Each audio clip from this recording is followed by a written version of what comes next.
Welcome in for another edition of Coalgate Wildcat Football. The 2024 Coalgate Wildcats are presented by First Bank. The Wildcats are sponsored by Brown's Funeral Service and Farmers Insurance Agent Lucinda Holland. The Coalgate Wildcats are brought to you by Studeville Ford, Shamrock Bank, and Logan & Sons. Colgate Wildcat Athletics are also sponsored by Cole County Farm Bureau, Triple Heart Boutique, and H&L Customs. Also helping to bring you the Colgate Wildcats, the RX Shop, and Cole County Community Hospital.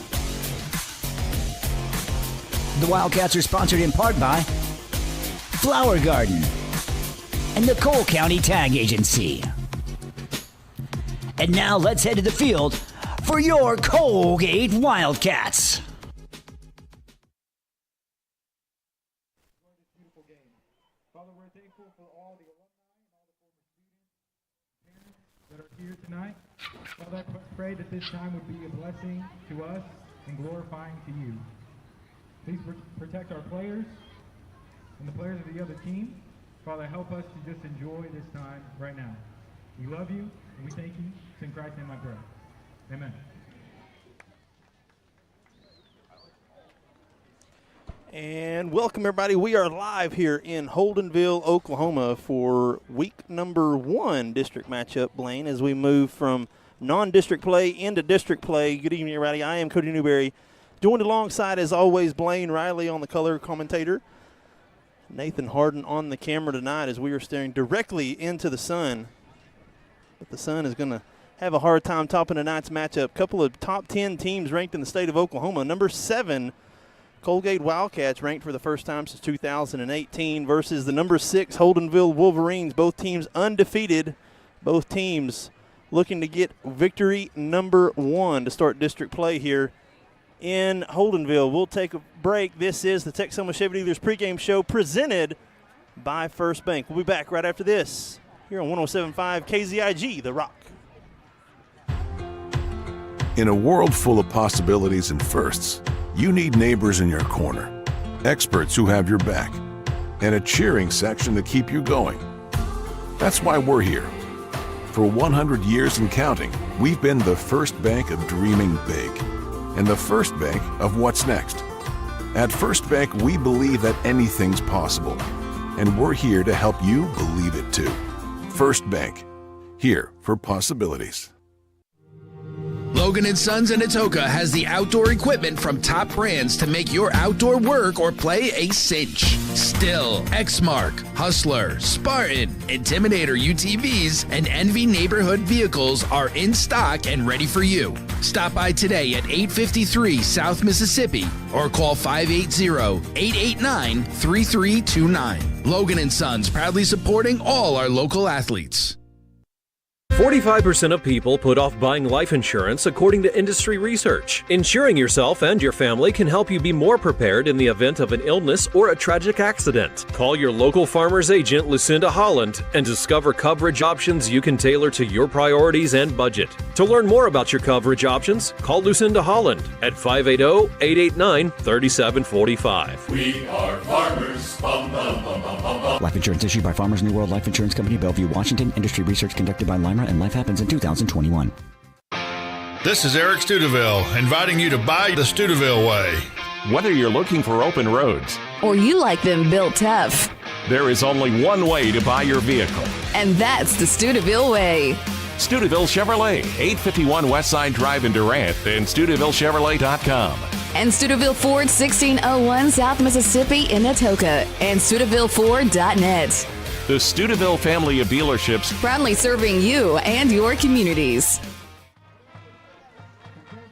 And welcome back to Holdenville. This is the First Bank, this is the Texoma Chevy Dealers pregame show with Chevy trucks. You're ready for anything Chevrolet. Together, let's drive. As the team captains are made their way out to midfield, Colgate tonight donning the away uniforms, purple helmets, white tops, and the black pants tonight for the Colgate Wildcats. For homecoming, this is homecoming for Holdenville. Holdenville donning blue hats, blue shirts, yellow pants. Looks like Holdenville won the toss and has elected to receive the kick. Colgate will be going right to left on your radio dial. So this is the 22nd all-time meeting between Holdenville and Colgate. Holdenville leads the all-time series 12 wins to 9. Holdenville has won the last 2 meetings by an average margin of victory 51-3. Holdenville did win last year 55-0. This is just the 7th meeting as district opponents, as most of these meetings that has happened over the years has occurred in non-district form. Both teams have a 3-game winning streak, which are both the longest winning streaks. No team has had more than 3 wins in a row. Colgate's last win against Holdenville came in 2017, a 38-16 victory over the Wolverines. For the Holdenville Wolverines, again, number 6 in Class 2A, 3-0 on the season, 0-0 in district play under head coach David Barker in his 3rd year, 19-6 overall. Did finish 7-4, 3rd in district last year, lost to Purcell in the first round of the playoffs, 26-0. They've played a relatively easy non-district schedule. Opponents have a combined record of 3 wins and 7 losses. And for Holdenville, they only have 4 road games on the whole season. Week 1, 52-0 against Wewoka. Week 2, 68-0 against Okemah. And last week, coming off a victory against Class 3A, North Rock Creek, 22-13. Again, this is the Texoma Chevy Dealers pregame show. This game tonight being brought to you by First Bank. We'll take another break. We've got about 9 minutes left. When we return, we'll have Blaine Riley give us the Triple Heart Boutique starting lineup as well as some keys to the game here. This is Wildcat Football on 107.5 KZIG, The Rock. With Chevy trucks, be ready for adventure. With power you can count on. Capability that doesn't compromise. A hard-working EV with more range than any competitor and the potential to take you anywhere. It's Chevy truck season. Get 1.9% financing plus make no monthly payments for 90 days on all 2024 Silverado 1500 pickups. Chevrolet, the #1 selling truck brand in Texoma. A community bank is far more than just a bank that offers the services such as online and mobile banking, mobile deposit, and loans that fit your needs. A community bank invests in the community it serves. Your phone call will be answered by local people you already know and will make you feel welcome by greeting you as you enter the lobby. At Shamrock Bank, we effectively combine convenient banking technology with people you know and trust. It really is the people that make the difference. At Shamrock Bank, you are more than a customer, and we are more than a bank. Shamrock Bank, member FDIC. Brown's Funeral Service in Atoka, Colgate, Durant, and Medill are proud to be a part of the communities they serve. Since 1994, Brown's Funeral Service has proudly supported nonprofits, police and fire departments, local military members, and area schools. The staff at Brown's Funeral Service takes great pride in these endeavors because they realize it's more than being in business. It's about being a thread in the fabric of our community. Brown's Funeral Service, where service begins but never ends. This is the Texoma Chevy Dealers pregame show, looking for more power, capability, and technology. With Chevy trucks, you're ready for anything Chevrolet. Together, let's drive. As we welcome Blaine Riley into the broadcast.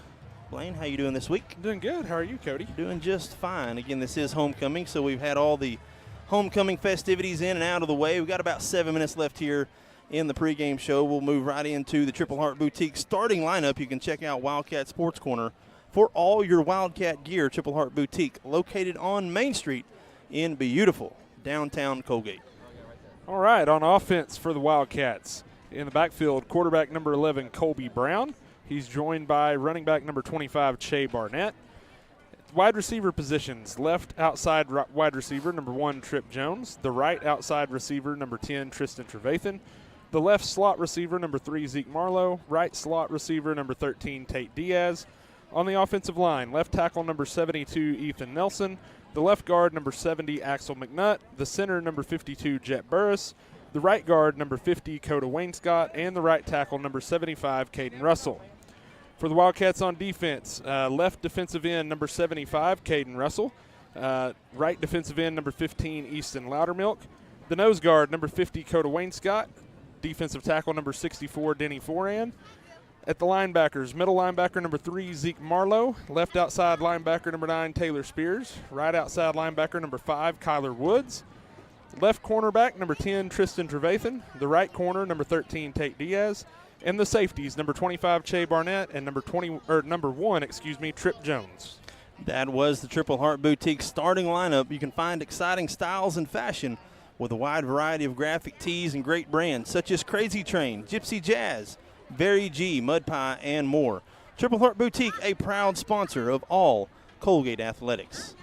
As Colgate has made their way out onto the field, we are awaiting Holdenville to come out. Got about 5 minutes left here in the Texoma Chevy Dealers pregame show. Blaine, we're coming off a bye week. The last time we saw the Wildcats, it was a resounding 42-7 victory in the Boggy Bottom Bowl. The Wildcats averaging 29 points per game while allowing 13 points per game are the Wildcats. Blaine, you talk about, Colgate kind of had some momentum here coming in before the bye week. You picked up that emotional victory in Antlers, the double overtime victory, to pick up victory number 2, and then a big win over your arch rival, the Tocowampus Cats, and then you had a bye week. How does that set up as far as maybe derailing any type of momentum, or is this team coached well enough that's probably not going to be an issue? Well, I don't think it's going to be an issue. I actually think it was a very well-timed bye week, especially with the opponent, this Holdenville team that's a good football team. Having 2 weeks to prepare for what they do, I think is really going to be huge for this team just from a preparation standpoint. And having 2 really emotional games back-to-back, the double overtime Antlers game and then your big rivalry game in the Boggy Bottom Bowl, kind of a week to just kind of reset a little bit and cool the Jets back down just a little bit, get back to the fundamentals, really get prepared for this Holdenville team, I think came at a really good time, personally. Holdenville runs a very, very much lot of misdirection. It's hard to describe. It would be similar to a Dixon type of offense, if anybody remembers the Dixon, but Coach Hopkins described it as Dixon on steroids is what he described it as. Yeah, I think tons and tons of motion and deception on the offensive side of the football. I think that's a good description, and I think that's really going to be the key tonight defensively is staying very disciplined, not falling for some of the eye candy and all of the misdirection that they do, finding the football, and then being in the spots that you need to be in, playing your gap defensively and doing your job and trusting that the other 10 guys are going to do that as well is probably going to be the biggest key defensively tonight is that eye discipline to know where the football is. This has been the Texoma Chevy Dealers pregame show with impressive towing, incredible bed and tailgate functionality, and powerful engines. Chevy Silverado, Colorado, and Tahoe have what you need to get things done. When you want it all, Chevy's got you. Chevrolet, together, let's drive. Both teams out on the field. 12 minutes on the clock. Looks like we're going to be starting right on time. Colgate again. We'll be playing defense to start out. Ball spotted at the 40-yard line of Colgate. And here we are, district play underway. It's a short kick over to the far sideline. It's going to roll out of bounds. Not a good kick to start the game. It barely got past the 50-yard line. I don't know if they were trying to catch Holdenville offside or, not paying attention on an onside kick, but that's costly penalty yards there. I really think he just mishit it, Cody. It didn't really look like that was a planned onside attempt, I don't think. I think he just was probably trying to pooch it a little bit farther down and pin him along the sideline and just kind of mishit that kick. Unfortunate as it gives Holdenville really good field position to start off the night. It looks like they're marking it basically their own 49-yard line. Kind of hard to tell. Holdenville, this is one of the fields we go to that doesn't have any hash marks. So the sun is just almost behind the press box. So if you're seeing kind of a glare on your television screen, we apologize. Give us, I would say, less than 5 minutes.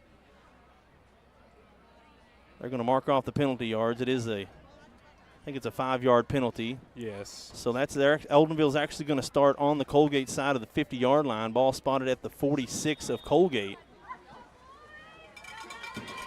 And here we go. Coach Hopkins and the defense had 2 weeks to prepare. I know the team came up here last week and watched Holdenville play North Rock Creek. Here's the snap handoff around the left side. Has some room to run up to the 45 to taken down at the 40. It's like the ball came out right at the end. Yeah, good sound tackle that time by Tristan Trevathan from his corner spot. Got about 5.5 yards there on first down before Trevathan's able to bring him down, but good thing Trevathan was able to make a good sound tackle, or he would have got several more yards out of that.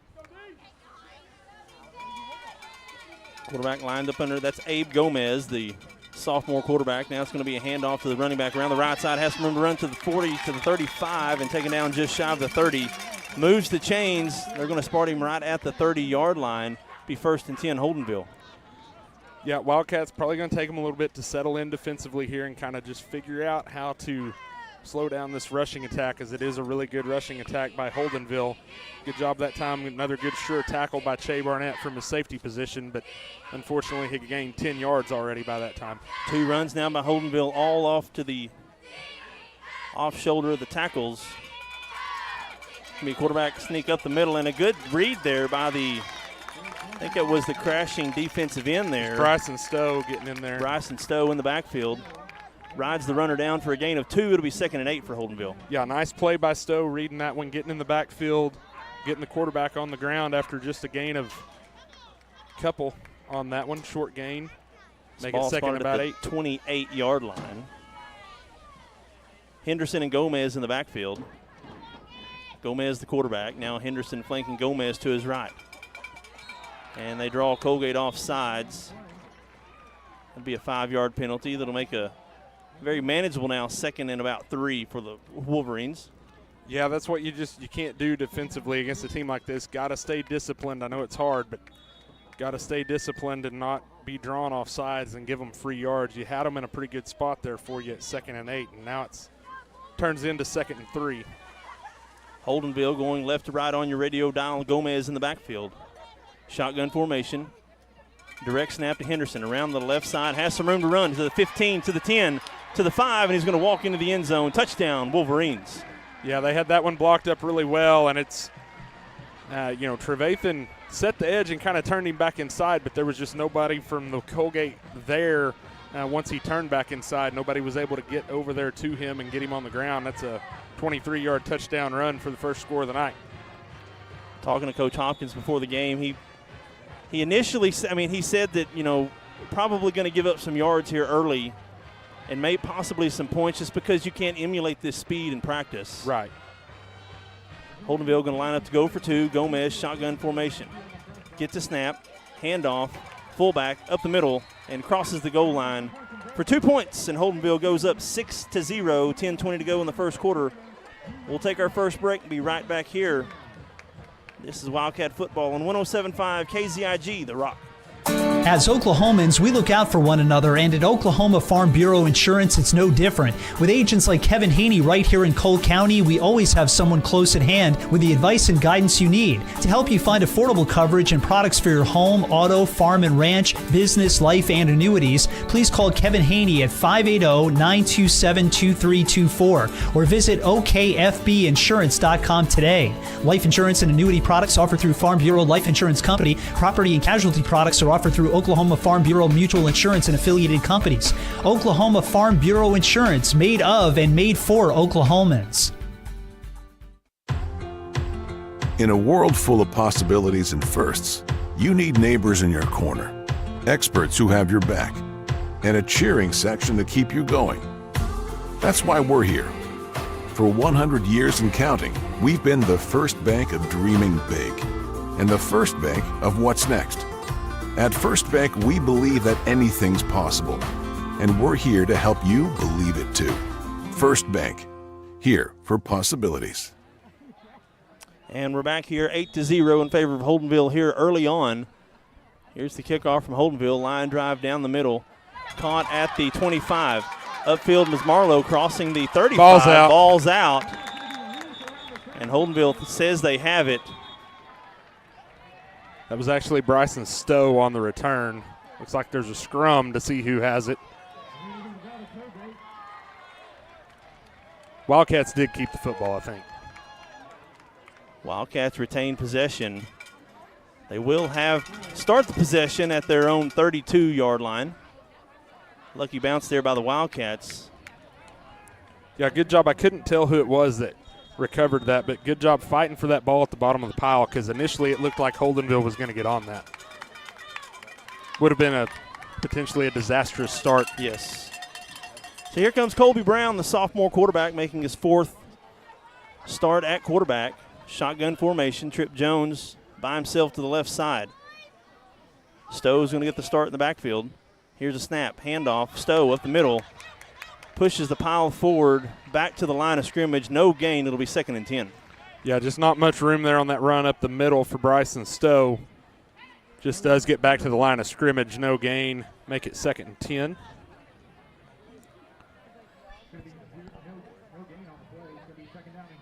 Second and 10 now. Colgate from their own 32-yard line.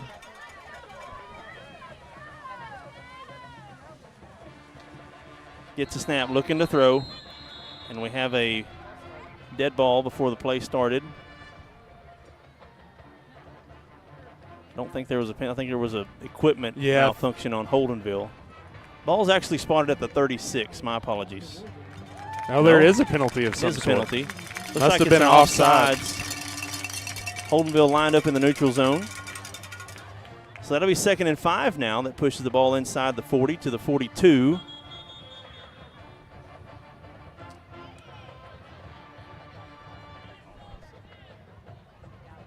Looks like there's some confusion. They're running making off the field. come off for some reason. Why are they making Trevathan come off the field? Didn't see the play. It's going to bring in Davis Grant. Shotgun formation. Stowe in the backfield with Brown. Grant Diaz to the right side. Trip Jones, it's one-on-one coverage down here at the bottom of the screen. Looking to pass, has time. Flushes to his right, and he's going to take a sack, a big sack. That's a big loss there. Just held on to it too long. Good coverage downfield. That'll be a coverage sack by Holdenville. Brown taken down all the way back at the Colgate 27-yard line. Yeah, like you said, that's a complete coverage sack there. No one getting open. Brown had a lot of time. That's one where he's got to just get rid of that ball, chunk it out of bounds. He'd got out of the tackle box. Got to just throw that one away. Can't take – that's a 14-yard sack. Can't afford to take that and make it 3rd and 19. Play clock at 10. Shotgun formation. Brown's going to have to get the ball snapped. Now 3. And he does. It's going to be a jet sweep to Trevathan. Gets he's got room. To the 30, to the 35, to the 40, to the 50. Still on his feet to the 45.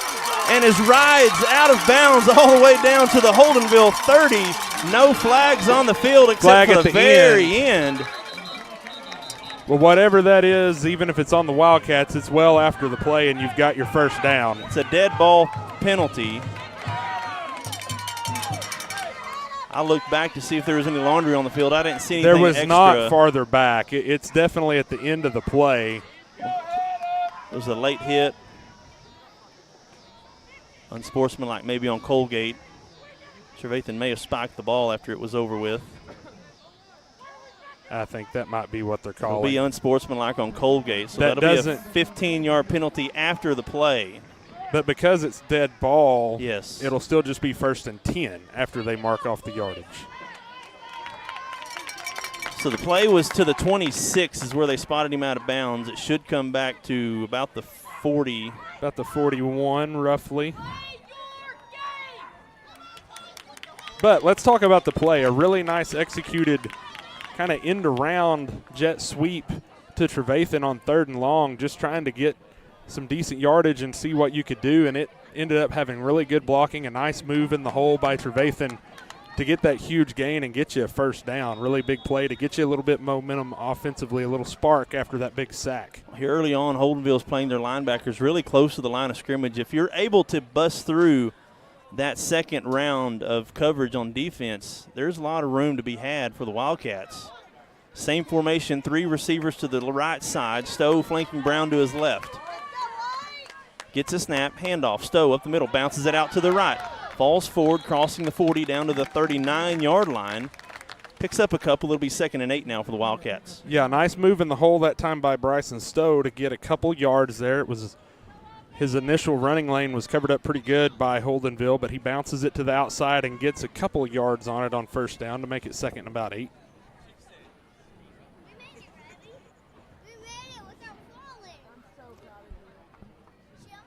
Plenty of time on the play clock. Colgate flips this formation now. 3 receivers to the left. Zeke Marlowe lined up in the traditional tight end spot. Handoff, Stowe up the middle. Gets past the line of scrimmage. Picks up a couple. It'll be 3rd and we'll say 6 now for the Wildcats. Yeah, another about 2-yard gain that time by Stowe. Once again, not a lot of room, but picking his way for what he can. Makes this 3rd and medium here, 3rd and about 6 from Got to get just 37. shy of the 30. You may as well just say the 30-yard line. Shotgun formation, 3 receivers to the left. Trevathan by himself, top of the screen to the right.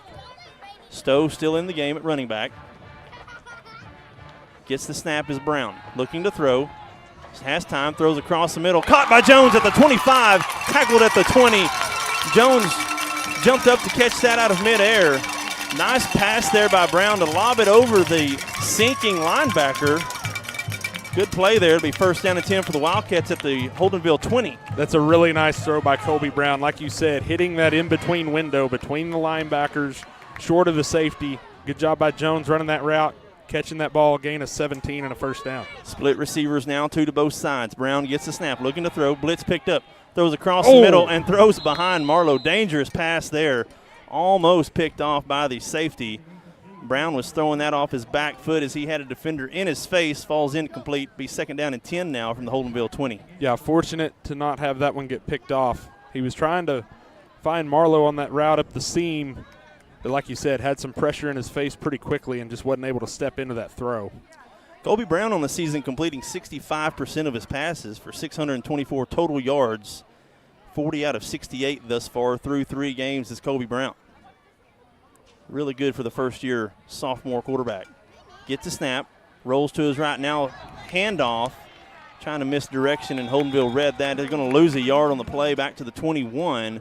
Be 3rd and long, 3rd and 11 now for the Wildcats. Yeah, I tried to catch him with that draw, but Holdenville read that pretty well and got Stowe on the ground for a loss of about a yard on that one to make it 3rd and about 10.5 or 11 here from the 21. Getting the ball spotted at the 21. The field really compresses here in the red zone. It's where you got to make wise decisions if you're Brown. You don't have to have it all in this play. This is 4-down territory. Get about half of it if you can. Stowe now going out of the backfield. It's like they're trying to set a screen. They get Trevathan caught at the 20. You got a flag on the play up to the 15. He's going to go into the end zone for a touchdown, but I think it's going to come back. I think you're maybe going to have linemen downfield. Or a hold, one or the other. I think it's going to come back. That's in the vicinity of an eligible man downfield as that screen took a little bit longer to kind of develop.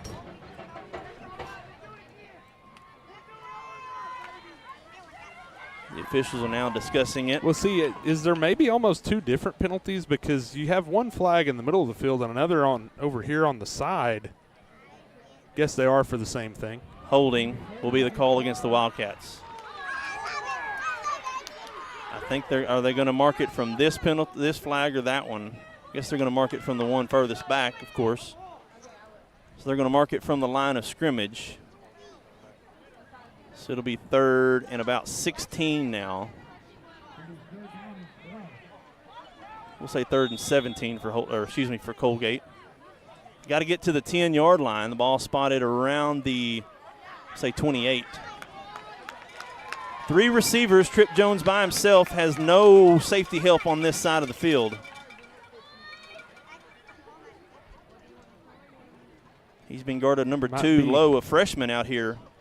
Play clock's winding down here. 3 seconds. Cater's going to have to call a timeout. That's too bad because I think you might have had the look you kind of wanted over here. Single coverage on this side of the field. We'll leave it right here. We got 5:56 to go here in the first quarter. 3rd down and about 18 now for Colgate. Colgate having to use their first timeout. A little bit of success here on offense on the last couple of plays for the Wildcats. Yeah, you've done some things offensively on this drive. third and about 17 or 18 here. Got to try to find a way to at least pick up about half of this on third down and give yourself a pretty decent shot at converting on a fourth down, perhaps. You've done some good things offensively, though. The penalty, huge penalty there to take a touchdown off the board for you. Unfortunate for the Wildcats for sure, but now you just got to find a way to fight and claw and get out of the hole that you put yourself in with that penalty. 5:56 to go here in the first quarter. Tonight's game of course, always being brought to you by First Bank. Get paid for making good grades with First Bank's iStudent checking account.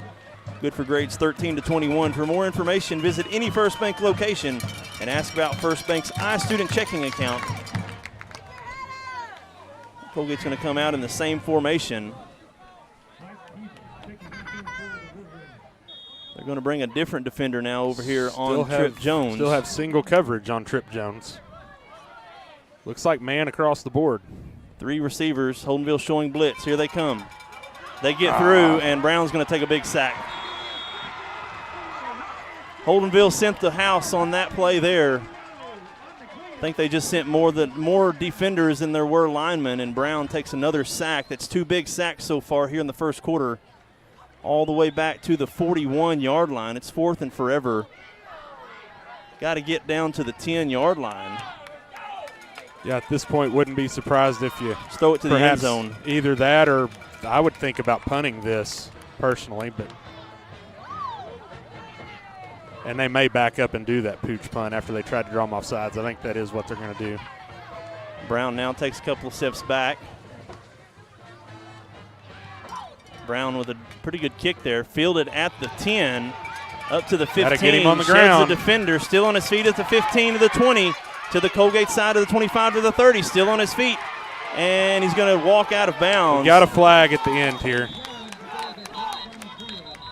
Got a flag here. I believe it's going to be on Holdenville, but punt returner was able to run it all the way back to the 45-yard line.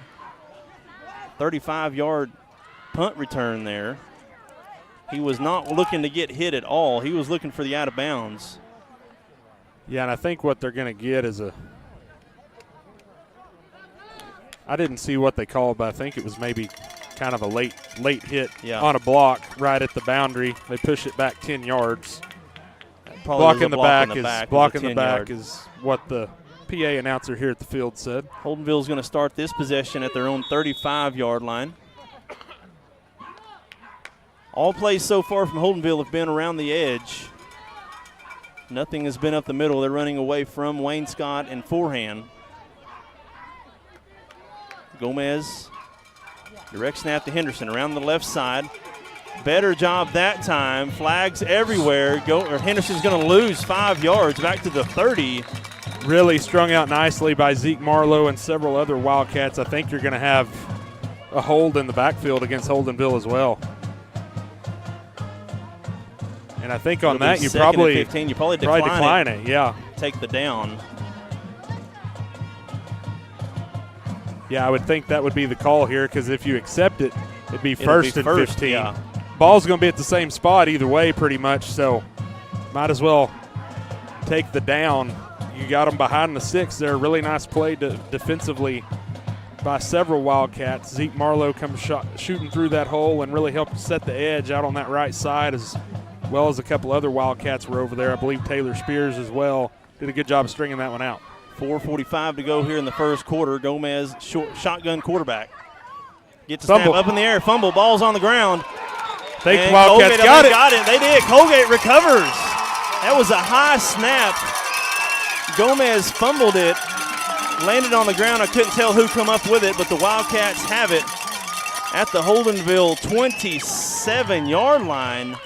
Just what the doctor ordered there defensively. You got gashed a little bit that first possession, but that possession you come out, you string them out, push them back, a 5-yard loss on first down, and then you capitalize on a little bit of sloppiness by Holdenville offensively, and you fall on that loose football. Like you said, a little bit of a high snap that the quarterback didn't bring in cleanly. Good job of capitalizing on it by the defense. Now the offense needs to capitalize on it. Talking to the coaches this week, they mentioned that Holdenville gets a little undisciplined at times. Now man in motion. Bobbled snap. Brown trying to throw it. Throws it. Does. Has Tate Diaz at the 25-yard line. Picks up a couple of positive plays, but Brown is slow to get up.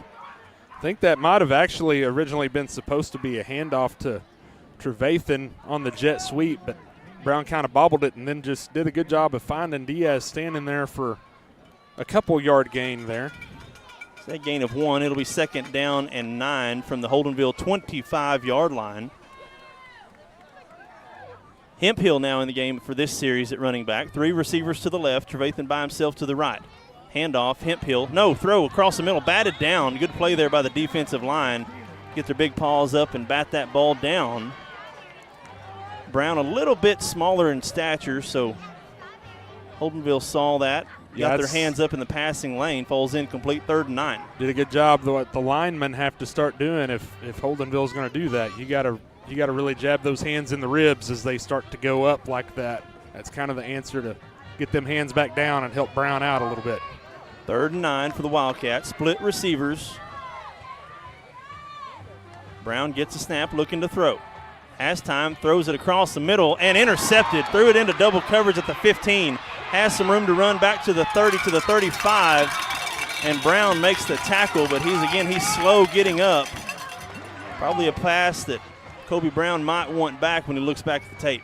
Yeah, that was one he kind of forced in there into a pretty tight window. Holdenville did a good job of stepping in front of that one, picking it off and getting a pretty nice run back as well out to their own 36-yard line. Defense will have to go back on the field. It's too bad. It would have been really nice to capitalize off that turnover you forced defensively, but not to be that time for the Wildcats.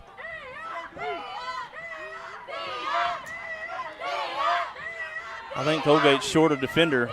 I don't think they have enough guys on the field. They're going to play with 10 here. Handoff up the middle.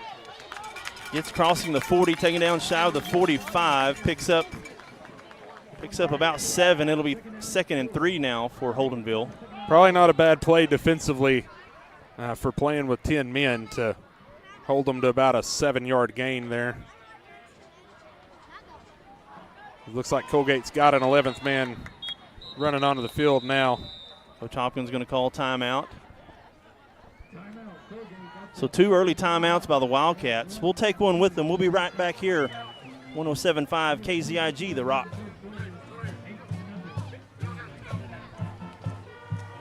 Looking for the perfect outfit or a unique gift? Visit Triple Heart Boutique. The latest trends in women and children's clothing, stylish accessories, and charming decor. Show your team pride with their exclusive Spirit Wear collection. Need an energy boost? Stop by for one of their refreshing teas and stay glowing all year long with their tanning and red light beds. Open Tuesday through Friday from 6 to 6 and Saturday 10 till 2. Visit Triple Heart Boutique at 117 North Main Street in Coalgate. My name is Dr. Matt Holcomb. I'm the owner of Custom Dental in Atoka. We pride ourselves to always being up to date with the newest in technology in dentistry. Have you ever wondered what it would take to have that smile you've always dreamed of? Come visit us at Custom Dental in Atoka. We'd love to go over that with you. If it's implants, if it's braces, if it's cosmetic dentistry, we'll do whatever it takes to get that smile that you've always hoped for and dreamed of. We love serving people, love serving our community, love serving God. Come see us and see how we can take care of all your dental needs. And we're back here, 2nd and 3. Handoff up the middle. Goes nowhere, but then comes out of the pile. Falls forward for a couple of yards. Going to be shy of the 1st down. Looks like they actually blew his forward progress dead. The line judge on the other side is still a couple yards back. They're going to give him 1 yard on the play. 3rd down and a long 1 now. Coming up, we'll say 2. Got to get to the 46. It's on the 44. And that's really about the first time they've really tried the middle, and the Wildcats did a good job there, limiting them to a gain of only about a yard. Big 3rd down and 2 here defensively. 2:31 here in the first quarter. Gomez in the backfield, this time being flanked by Jeffrey. Gets a snap. Gomez, quarterback runner up the middle, crossing the 50, pushes the pile, taken down inside the Colgate side of the 50. 48-yard line, has enough to move the chains. 1st down and 10 for the Wolverines. Yeah, and that's just hard to defend. When you run the quarterback, just kind of quarterback power like that, you gain an extra blocker essentially by using the quarterback running. Makes it harder to defend just from a numbers perspective. Holdenville did a good job of getting about 7 yards there and getting a first down. Gomez in the backfield. Henderson back there at running back. Now a man in motion. That's a direct snap to the fullback. A lot of misdirection here with this type of offense. Able to pick up about 4 yards on that play. 2nd and 6 now. Ball spotted at the Colgate 45. Yeah, not a ton of room there, but did a good job of pushing the pile forward for about 4 yards. Make it 2nd and 6 here from the Wildcat 45-yard line.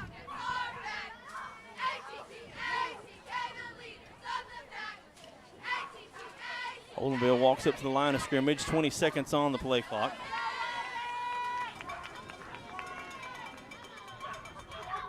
Gomez shotgun formation.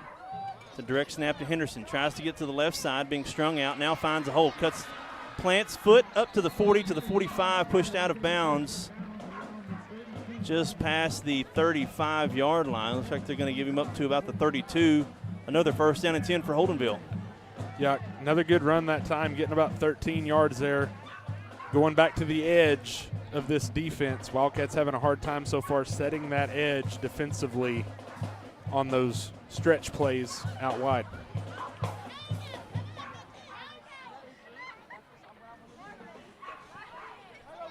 First and 10 from the Colgate 33-yard line. Gomez gets a snap. Handoff. That's better. Good job there. Number 3, Zeke Marlowe. He bolted through that line. Don't think they're going to give him anything. They're going to give him a yard. It'll be 2nd and 9. Wow. Zeke Marlowe did a good job of getting in there, and from the naked eye, I sure didn't look like he even got back to the line of scrimmage from up here, but that's pretty well what they give him. Or maybe a half a yard short gain, but good job by Marlowe getting in the backfield and wrapping him up, limiting him to not much there on that play. Inside 45 seconds here. Probably the last play of the first quarter. Gomez gets the snap, keeps it himself, up the middle. Comes out of the pile, tackled from behind, crossing the 20, inside the 20, down to about the 18, 17-yard line. Picks up about 13 on that run.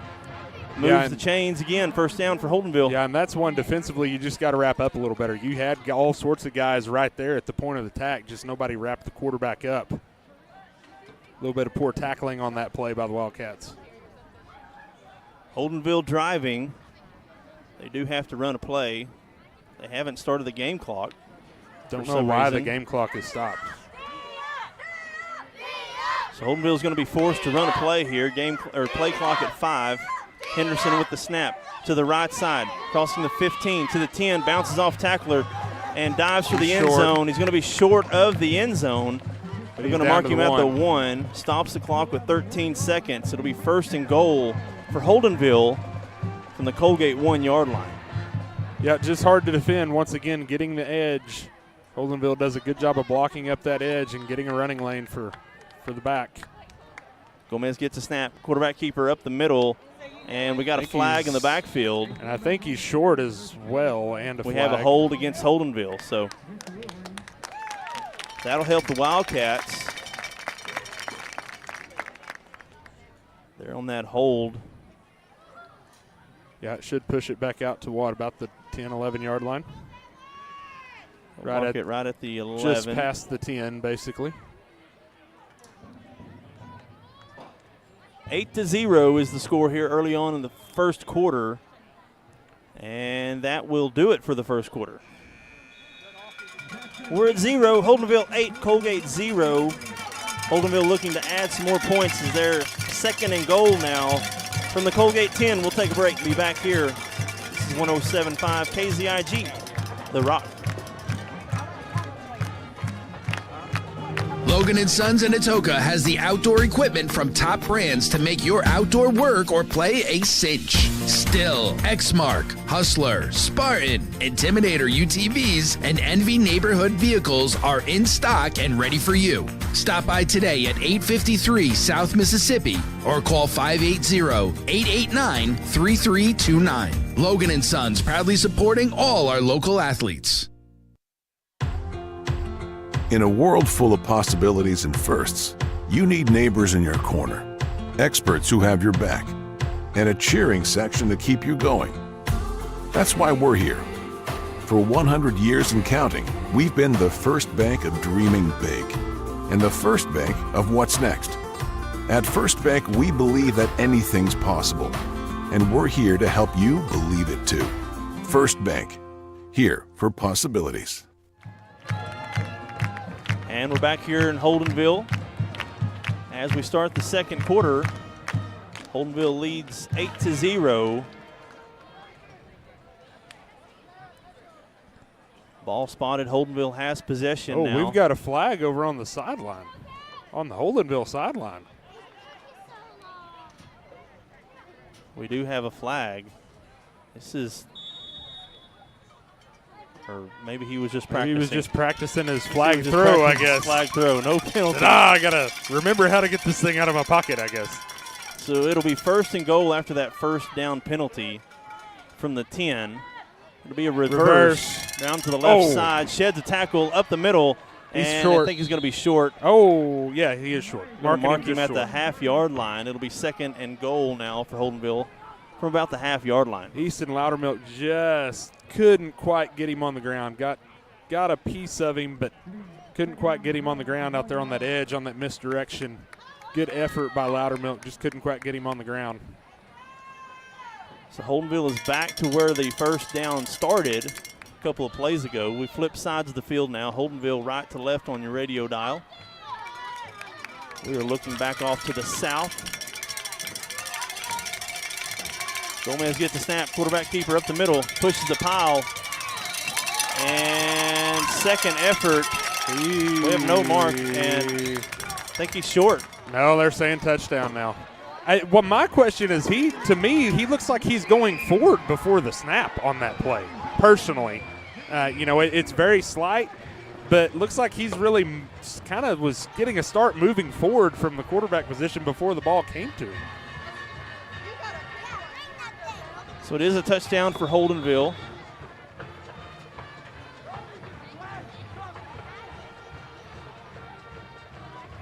So 14-0 here, 11:06 to go in the second quarter. Holdenville now going for two. Gomez gets a snap. Quarterback keeper around the right side, falls forward, crosses and is in for 2 points. Now 16-0 here in Holdenville. We'll take another break. Be back here, 107.5 KZIG, The Rock.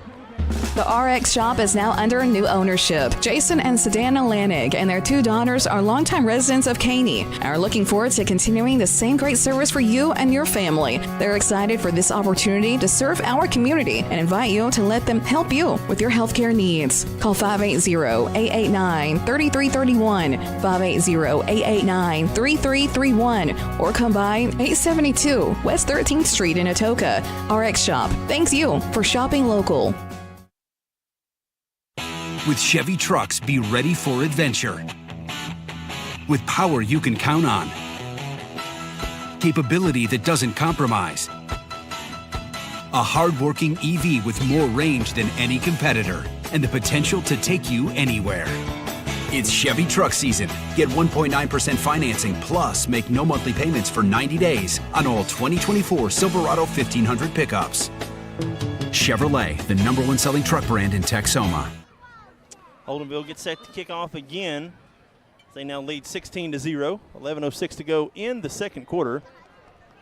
Be sure and stick around for the Logan & Sons halftime show. Here in about 11 minutes. I don't think we're going to see a field goal kicking contest here tonight between these two teams. Gomez kicks it short. Fielded at the 25. Trevathan gathers it, tries to get to the outside, now reverses up to the 30, falls forward and is tackled by a pile of Wolverines. About the 32-yard line, that's where the Wildcats will start at their own 32. Yeah, good job of getting what he could on that return by Trevathan, weaving his way for about 10 yards, getting it out to the 32. That's where the Wildcats will take over 1st and 10, and just got to kind of settle down and settle into this game a little bit offensively.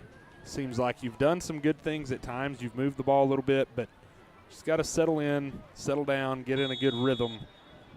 I think they've got the ability to move the ball against this Holdenville defense. Wildcats will break huddle. Ball spotted at the 33-yard line. 3 receivers to the left side. Marlowe in tied in. Handoff, Barnett crossing the 35, pushes the foul just shy of the 40. Good run there on first down by Che Barnett. Marks him at the 40, picks up about 7. It'll be 2nd and 3. Yeah, nice run there on first down by Che Barnett. Kind of a little draw play, getting it out to the 40-yard line, about 7 yards on first down. Really nice first down play, setting you up here with 2nd and short, 2nd and 3 from the 40.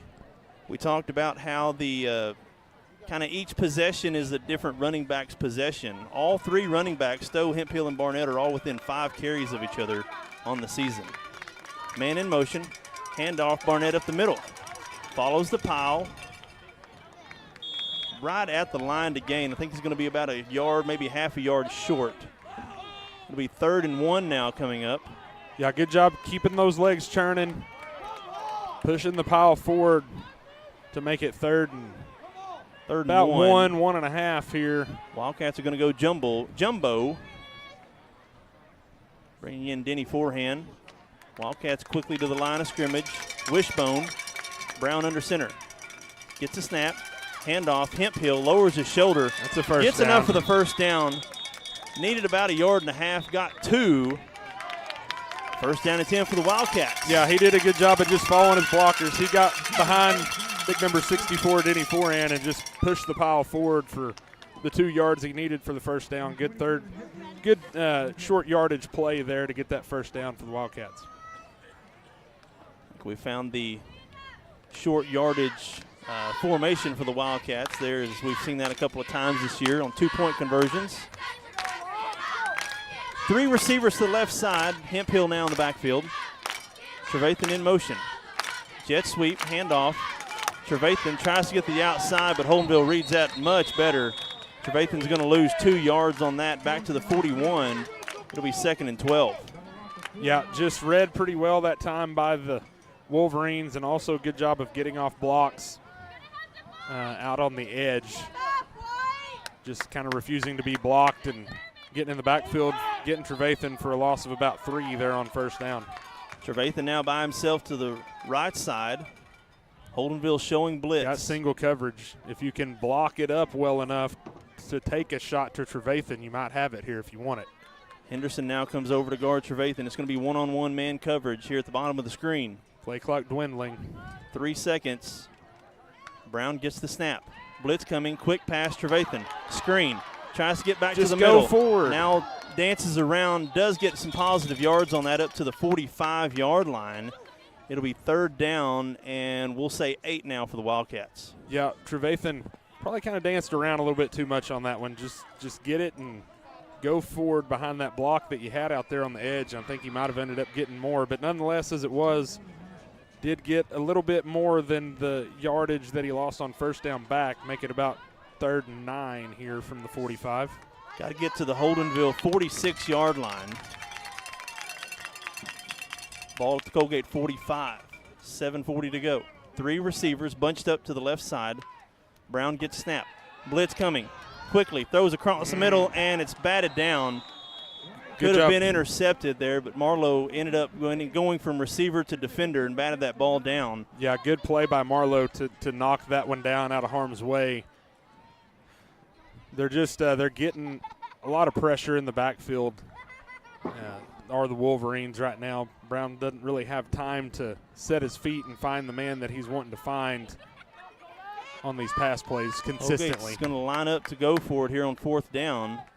And there's going to be a false start against, looks like Hemphill in the backfield.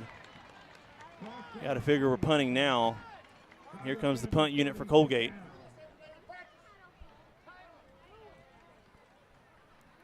Yeah, definitely punting now on 4th and 14 from your own 40.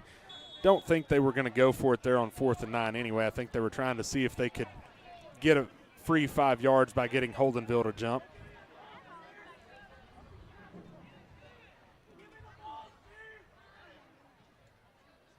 Trevathan steps into a punt, booms it, line drive down the middle, fielded at the 30. to the right side, sheds a tackle up to the 35, to the 40, still on his feet, and pushed out of bounds just past the 40 to about the 41. Yeah, the Holdenville will start at their own 41. Sorry. Yeah, that one was a pretty good punt as far as distance. Didn't have a lot of hang time, though. And once Trip Jones wasn't able to get him on the ground as kind of that first man there, he had quite a bit of room after that, able to get out to his own 40-yard line on that return. So Holdenville will start at their own 40 with a 16-0 lead, 7:21 to go.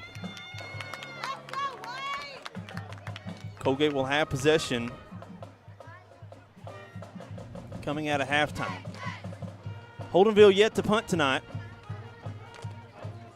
Gomez in the backfield being flanked by Henderson.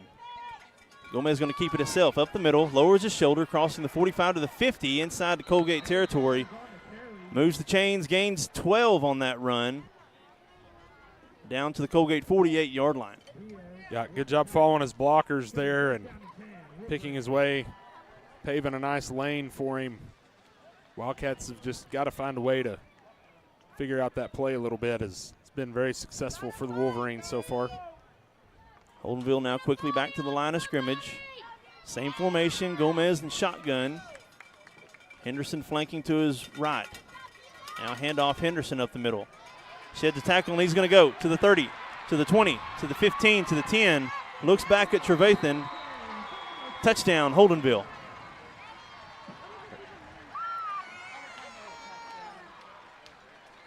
Yeah. 22-0 now in favor of Holdenville. Is they're kind of getting what they want here on these running plays. Yeah, finding a lot of room there, and they're really blocking it up nicely up front. And Che Barnett was the only man that had a chance there in the hole, and he put a nice move on Che, and once he got by him, he was going to go to the end zone at that point. So again, Holdenville lining up to go for two.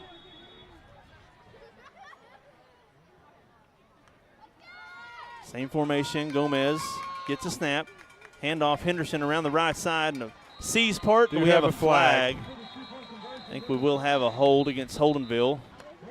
That is the case, so that'll bring back the 2-point conversion, 5 yards. And I think that's what Coach Cater, after that scoring play on the touchdown, was out talking to the officials about. I think this Wildcat coaching staff kind of feels like there's been quite a few holds go uncalled so far tonight. And Coach Cater looked like he was really trying to make that point to the official, and does get a holding call thrown on the very next play after that on the 2-point conversion. So they'll mark off the penalty yards back to the, be about the 13-yard line. Be a 10-yard penalty. That'll make this 2-point conversion a little bit more difficult for Holdenville. Again, it's 22-0, 6:56 to go before halftime. Gomez gets a snap. He steps forward every time. Looking to throw, across the middle. He's caught shy of the goal line, and I think he's going to be a yard short. Second effort almost got him in, but it was good read there by the Wildcat defenders. First pass play of the game for the Wolverines. 2-point conversion comes up short, 22-0 here. We'll take another break. Be back here. 107.5 KZIG, The Rock. As Oklahomans, we look out for one another, and at Oklahoma Farm Bureau Insurance, it's no different. With agents like Kevin Haney right here in Cole County, we always have someone close at hand with the advice and guidance you need to help you find affordable coverage and products for your home, auto, farm and ranch, business, life, and annuities. Please call Kevin Haney at 580-927-2324 or visit okfbinsurance.com today. Life insurance and annuity products offered through Farm Bureau Life Insurance Company. Property and casualty products are offered through Oklahoma Farm Bureau Mutual Insurance and affiliated companies. Oklahoma Farm Bureau Insurance, made of and made for Oklahomans. And we're back here awaiting the kickoff here for Holdenville. 6:56 to go here before halftime. Again, be sure to stick around for the Logan & Sons halftime show. We'll have the Holdenville Wolverine band. Here's the kick by Gomez. It's a short kick. On the ground, it's live before Stowe falls on it at about the 32-yard line. Yeah, so the Wildcats will take over. Wildcats need points here on this possession. trailing 22-0. Yeah, wisely, Bryson Stowe, once that ball got all the way to him, just fell on it, cover it up. Don't try to even return that one at that point after it's already bounced around a little bit and had some Wolverines bearing down on him anyway. 1st and 10 from the 31 upcoming for the Wildcats to start this possession. For the season, the Wildcats, a couple of receivers, Diaz and Trevathan, both averaging over 18 yards per reception. Problem tonight so far is this has been the first night that the line hasn't really given Colby time to find them downfield consistently. 3 receivers to the right, handoff, and they wrap up Stowe. I believe that's Stowe there at the line of scrimmage for no gain. 2nd and 10 now for Colgate. Yeah, not a lot of room there for Bryson on that one. Looks like they're pretty well going to put it right back where it was. Be 2nd and 10 from the 31. Hemphill now comes into the ball game for Stowe. Split receivers, Marlowe and Jones to the left. Diaz and Trevathan to the right. Looking to pass, throws into the flat, and I think we're going to have a hold in the backfield. We got a flag, and the pass was low, but through the hands of Trevathan, falls incomplete. I think it's going to make this 2nd down even harder. Or do you take the play? They're going to decline it. It will be a hold. They'll take the result of the play. It'll be 3rd down and 10 instead of 2nd and 20. Yeah, and that's one defensively, no more consistently than Wildcats have been able to move the ball so far. Probably wise to just take 3rd and 10 as opposed to making it 2nd and 20. We haven't seen Brown as comfortable tonight in the pocket. It seems that he's on his back foot quite a bit. 3 receivers now to the right. Holdenville showing blitz. Back throw to the far side. That's Marlowe. Has to run to the far side, to the 45, to the 50, to the Holdenville side, pushed out of bounds. Nice play there on that reverse pass. You caught him with a screen into the blitzing side. Good play call. Good job of executing it by Brown and Marlowe for a big 1st down all the way to the Wolverine 44-yard line. That's a gain of about 25 there and a 1st down. Marlowe with his 4th reception of the season. Comes at a big time. 3 receivers to the right. Hemphill still in the backfield. As we're going to have a timeout called, I believe, by Holdenville. By Holdenville, yes. The official knew it was Holdenville, but he turned the wrong way. Yeah, he did. So we'll leave it here. 5:54 to go here. It'll be 1st down and 10 now. Colgate, the Holdenville side of the 50. Blaine, we've seen Colgate have some success in moving the ball. It's not like Colgate's been shut out on offense. They've had a little bit of success here and there. It's just a matter of putting 2 plays consecutive together, and kind of get Holdenville on their back foot. And what they've been doing that I've been seeing as far as Holdenville is they've been really confusing the offensive line on these blitzes. Sometimes they're bringing more men than you can block, but there's been a time or two they've got pressure where they've been showing pressure early, but then kind of backed out of it late with some of their guys, and you've had linemen thinking somebody else is coming and somebody else gets through kind of on some fake pressures and just kind of confusing the offensive line a little bit. And that play, that was a really good play call. You got fortunate that you had the right call on in that moment to the right side of the field, the side they were blitzing from, and that's why that play went for 25 yards on a big 1st down. Got to find a way to do some more of that here and kind of get back into this game before halftime. Just under 6 minutes to go here before halftime. Colgate with 1 timeout. Holdenville has 2. 2 receivers to the left. Trevathan close to the line of scrimmage. Now it's going to be set up a flea flicker. Trevathan looking to throw. Throws it up in the air. Dangerous throw, and it's batted on the ground. It's incomplete. Threw it up in the air, trying to get Tate Diaz. Very, very dangerous throw. Colgate lucky that one fell incomplete. Yeah, now 3rd and 10. Love the play call. That's kind of the right time. You just had a big play. 2nd and 10. Kind of have Holdenville on their heels a little bit. Yeah, it should be 2nd down. Down marker has third. How's it 3rd down? It's not. It's 2nd. There you go. Okay. But anyway, you had them on their heels. That's a good time to take a shot like that with the trick play. Fortunately, didn't turn into an interception as Holdenville read it really well. Split receiver formation. Hemphill flanking Brown to his left. Brown gets a snap. looking to throw, has time. Now throws deep, downfield, and Caught. it's caught. It's caught. That's Zeke Marlowe posted up the defender at the 15-yard line. That's what you see in basketball. Zeke getting in front of the defender, body on body, goes up. Zeke now 2 big plays here on this possession. Wildcats have 1st and 10 from the Holdenville 16-yard line. Yeah, like you described it well. Colby did a good job of trusting him and just putting the ball up to his big-bodied receiver. Marlowe did a good job of basically playing basketball, getting down there, boxing out that safety, going up and making the play for a big gain, 1st down. 3 receivers now to the right. Brown rolling that way. Under pressure, still under pressure, tucks it and runs. Ooh, that looked a little extra violent. It's going to be a loss of about 4 yards on that sack. Brown taken down at the 20. And there's a flag, a late flag coming in. I think it's on Holdenville. I think a little bit too much excessive celebration there at the end on what was kind of a violent play, unsportsmanlike conduct against Holdenville. Probably So should have been a first unsportsmanlike down. on the play, the way he threw him down, and then the talking afterwards got it as well. It's the discipline that Coach Hopkins was talking about for Holdenville. I believe that's half the distance, so that should be down to the 10. Automatic Should be an first automatic down as first well. down. It'll be 1st and goal now for the Wildcats.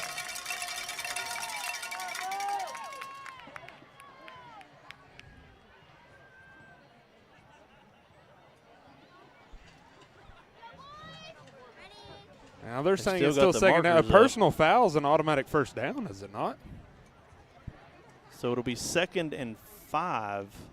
Yeah, I think they're fixing to get this right. They're discussing with each other. A personal foul should be an automatic first down. Nope, they're going to leave it the way it is. 2nd and 5 at the 10. No, I think they're figuring out that it's wrong because they're still discussing. Nope, we're going to play it. 2nd and 5 now from the Holdenville 10. Split receivers. Holdenville showing blitz. 15 seconds on the play clock. It was a penalty. The game clock is not running.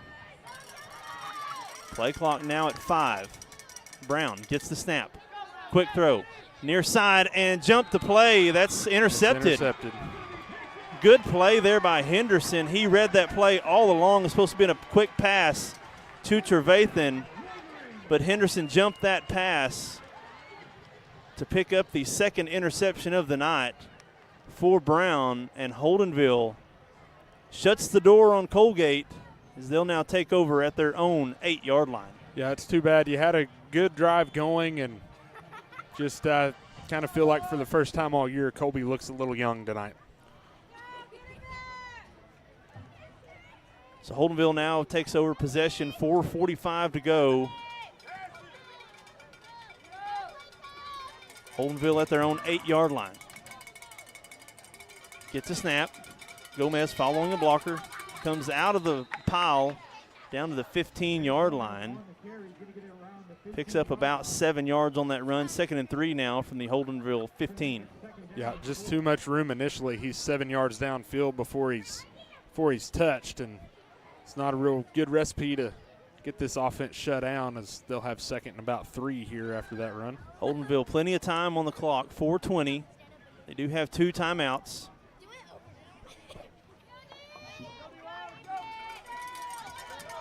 It'll be 2nd and 3 from the Holdenville 15. Gomez gets the snap. Hand off to the fullback, crossing the 20 up to the 25.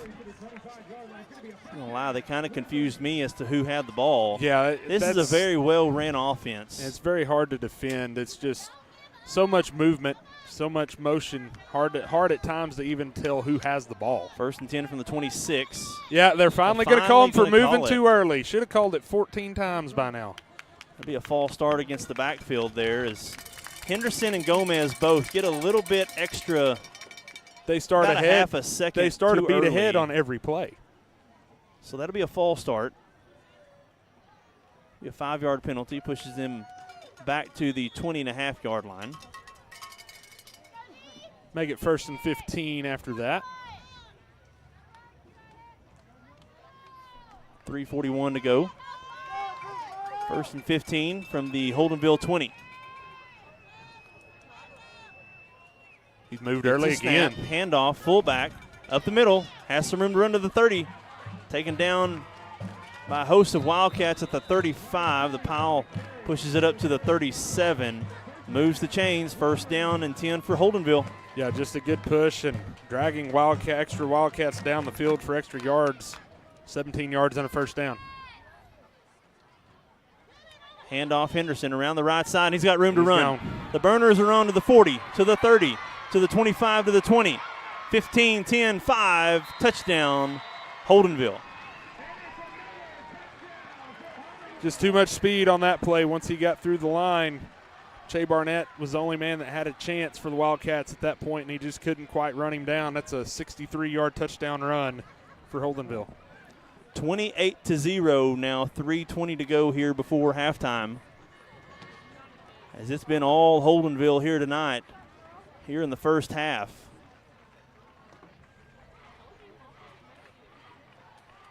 Wolverines now lining up to go for 2.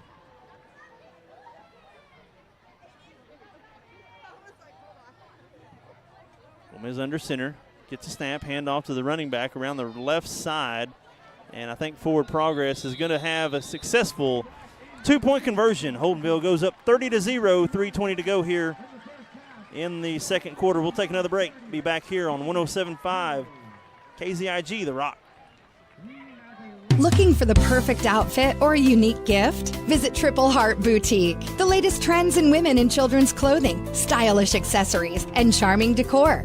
Show your team pride with their exclusive Spirit Wear collection. Need an energy boost? Stop by for one of their refreshing teas and stay glowing all year long with their tanning and red light beds. Open Tuesday through Friday from 6 to 6 and Saturday 10 till 2. Visit Triple Heart Boutique at 117 North Main Street in Coalgate. My name is Dr. Matt Holcomb. I'm the owner of Custom Dental of Atoka. We pride ourselves to always being up to date with the newest in technology and dentistry. Have you ever wondered what it would take to have that smile you've always dreamed of? Come visit us at Custom Dental of Atoka. We'd love to go over that with you. If it's implants, if it's braces, if it's cosmetic dentistry, we'll do whatever it takes to get that smile that you've always hoped for and dreamed of. We love serving people, love serving our community, love serving God. Come see us and see how we can take care of all your dental needs. And we're back. Here's the kickoff by Gomes. Bounces up the middle. The 35 picks up, has some room to run there to the 45. And Trip Jones ridden out of bounds, shy of the 50-yard line. Nice kick return there by Trip Jones to the Colgate 49-yard line. Colgate will have good field position here. 3:16 to go before halftime. Again, the Wildcats do get the ball coming out of halftime. So you kind of feel like you do need points here if you want to make this close. Go into halftime with something and only be down a couple of scores. Yeah, got to get some momentum. Got to find the end zone here, and then you do get the ball out of half. And if you could go the 0-2 for 1 and score on both possessions, could kind of get back in this game a little Change bit. the quarterback. Davis Grant now coming in for Brown. Grant gets the snap, handoff, Hemphill up the middle, crossing the 50 to the 45, lowers his shoulder. Picks up about 8 yards on that 1st down run. Good run there by Hemphill. Yeah, 2nd and 2 now for the Wildcats. Good tough running by Hemphill, dragging defenders for extra yards. Blocked up pretty well on that right side of the offensive line to give him an initial hole as he gets down to about the 43-yard line of Holdenville. That's about an 8-yard gain there on 1st down. Davis Grant making his 2nd appearance this year. In at quarterback, freshman. Grant gets the snap, handoff, Hemphill up the middle. Has some room to the 40, the 35 to the 30, to the 20. And that's where he's ridden down at. Rowdy Hemphill. 2 big runs there. The Wildcats really not nice. laying down yet. It'll be 1st and 10 from the Holdenville 20. Yeah, really nice run up the middle by Hemphill for 23 yards and a 1st down. Blocked up really well there by the offensive line, giving him room to run. Wildcats ran right into that blitz and was able to get to the secondary pretty quick. 2 receivers now to the right. Hemphill flanking Grant to his left. Trevathan now in motion. Another handoff, Hemphill up the middle. Crossing the 20 up to the 20, or excuse me, 15. Picks up 5. It'll be 2nd and 5. Yeah, finding a little something offensively here with these runs up the middle. 3 straight runs up the middle have netted you 36 yards here on this drive. Kind of finding a little soft spot in this Wolverine defense here. Game clock now a minute and a half. Wildcats do have a timeout. Plenty of time on the clock. Ball to 15. Trevathan in motion, right to left. Grant going to keep it himself. Quarterback design run up the middle. Got about a yard on that run there. It'll be 3rd and 4 now for the Wildcats. Yeah, not much there. Grant gets about a yard up the middle on the quarterback keeper. That will set up a 3rd down and about 4 from the 14-yard line. Game clock continues to run now inside a minute. 25 seconds on the play clock. Yeah, Wildcats being pretty deliberate here, taking their time. What you obviously want to score, but you don't want to give the ball back to Holdenville offensively here if you can keep from it for sure either. Shotgun formation, 2 receivers now to the right. Trevathan in motion. Ball on the ground. Grant picks it up. Quick throw to Diaz. Has a man at the 10, to the 5. Touchdown. And touchdown. Strike up the band. A busted play turns into a touchdown from Grant to Diaz. Diaz now with his 6th touchdown on the season. And the Wildcats show some life here. Yeah, show a little fight. Show a little fight on offense there. Good job by Grant of not panicking when the ball was on the ground, getting it picked up and getting his eyes downfield and finding Diaz kind of out there in the flat with nobody around him, and Tate does the rest, getting that one into the end zone for first points of the night for the Wildcats. Wildcats now going to line up to go for 2. Same formation, 2 receivers to the right. Grant gets a snap, handoff, Hemphill, and they're going to blow the play dead. Late timeout granted, looks like, to Holdenville. Awful late. Sure seemed like the ball really was late, snapped yeah. already. Yeah. Holdenville does get a timeout called before the play. I don't know. Hemphill looked like he was probably going to have that 2-point conversion. Yeah, it sure looked like it. 29 seconds to go here for the Wildcats as they finally get on the board, 30-6, awaiting this 2-point conversion try. The Wildcats have had some success now as this series started back at the Colgate 48-yard line. A couple of big runs by Hemphill. Yeah, and a busted play from Grant to Diaz is how the Wildcats got into the end zone. Yeah, you've moved the ball at times tonight. You just, finally just got some points to show for it. But you've had, I think, before that drive, 2 other drives get pretty deep in Holdenville territory and come away with no points. So early on in the first quarter, both the drives were deep. Yeah, first quarter, and then even just the drive before this one, before the Brown interception at the 8-yard line, you were all the way down to the 10. So, this one of them deals. Holdenville's got a pretty big lead, but this game's really not been dominated quite as much as the scoreboard would indicate. 2-point conversion try. Davis gets a snap, handoff. Hemphill lowers his shoulder, and he's going to be well short. He's hit behind the line of scrimmage. 2-point conversion unsuccessful as the Wildcats trail 30-6. 29 seconds to go here. Holdenville with 1 timeout. We'll leave it right here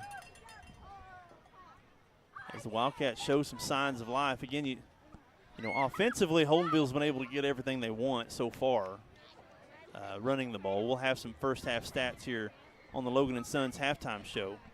But you feel like if the Wildcats can come up with a turnover or, a couple of stops. Offensively, at times, you've got a lot of what you wanted as well. Yeah. Just haven't executed at the end of drives to have more points on the board than you do right now. You figure if you could execute a little better on a couple of different drives, it could be more like 30-18, 30-20 right now instead of 30-6. Something for the Wildcats. We've seen a really good second half adjustments, especially in the Antlers ball game where it was a completely different team that came out in that second half at Antlers in game number 2. Got to figure Coach Hop, Coach Cater, Coach Watkins going to go into halftime, look at some film. Probably see some areas where they can improve on. Wildcats now going to line up for the kickoff. Got to imagine they'll probably kick it away.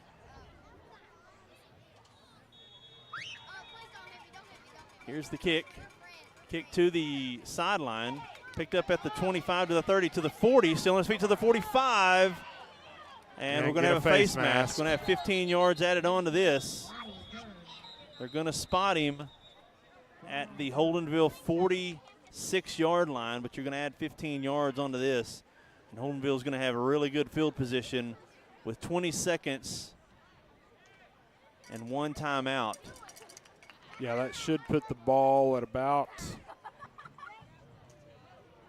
the 38. 35, yeah. Five-yard variety. So about the 48 of Coalgate. So that helps out quite a bit, but it does move the ball inside the Colgate 50. Holdenville will have possession at the Colgate 47-yard line. 20 seconds on the dot. 1 timeout. You know, but we've seen Holdenville score quick. It's been all running plays, so, you know, I think they're going to probably run the ball here, and it's going to be, you know, imperative on the Wildcat defense this first play. If you can get it shut down for not much yardage, they'll probably just be content to go to halftime. But if they pop a big one, they'll probably try to go fast and score again. Gomez and Henderson in the backfield. Gets a snap. Handoff. It's going to be reverse around the left side.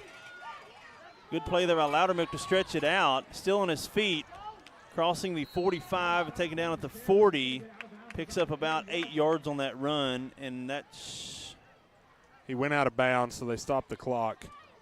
That's a good job. They're going to mark him at the 40. That's a good job by Loudermilk, like you said, to kind of stretch that out. He didn't initially make the play, but just made him go wide enough to give some other Wildcats time to get there and slow him down. And then Loudermilk actually kind of came in at the end and was the one to get him pushed out of bounds.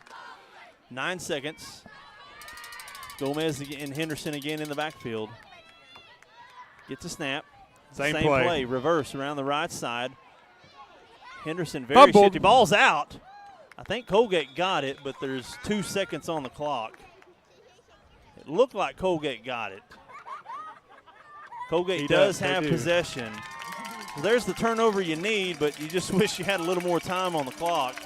Well, you know, at this point, you probably just if you got some sort of trick play that you like to run here, 2 seconds left, might as well try it. Hook and ladder. Old Boise State. Could work. OU fans know what we're talking about. Could work.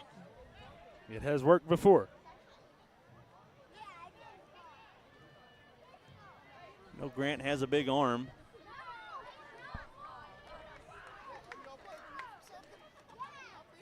Yeah, and this and may then be they one. also could just be content and just take the knee and be happy with what you got.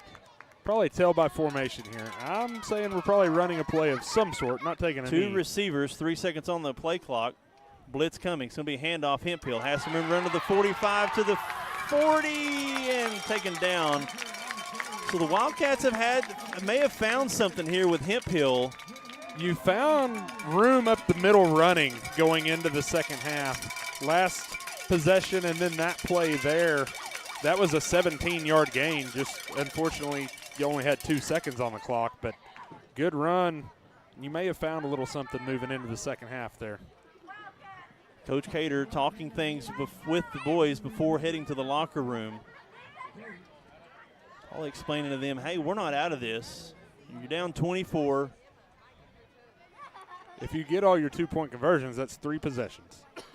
You do get the ball first out of half. You know, if you can come down the field and score on that first possession out of half, you put a little bit of game pressure back on Holdenville at that point. Yeah.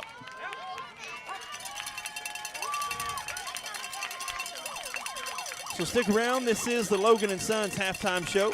Whether taking on large commercial landscapers or your own backyard, trust Logan & Sons with a full line of Stihl, Hustler, Exmart, and Spartan outdoor power equipment.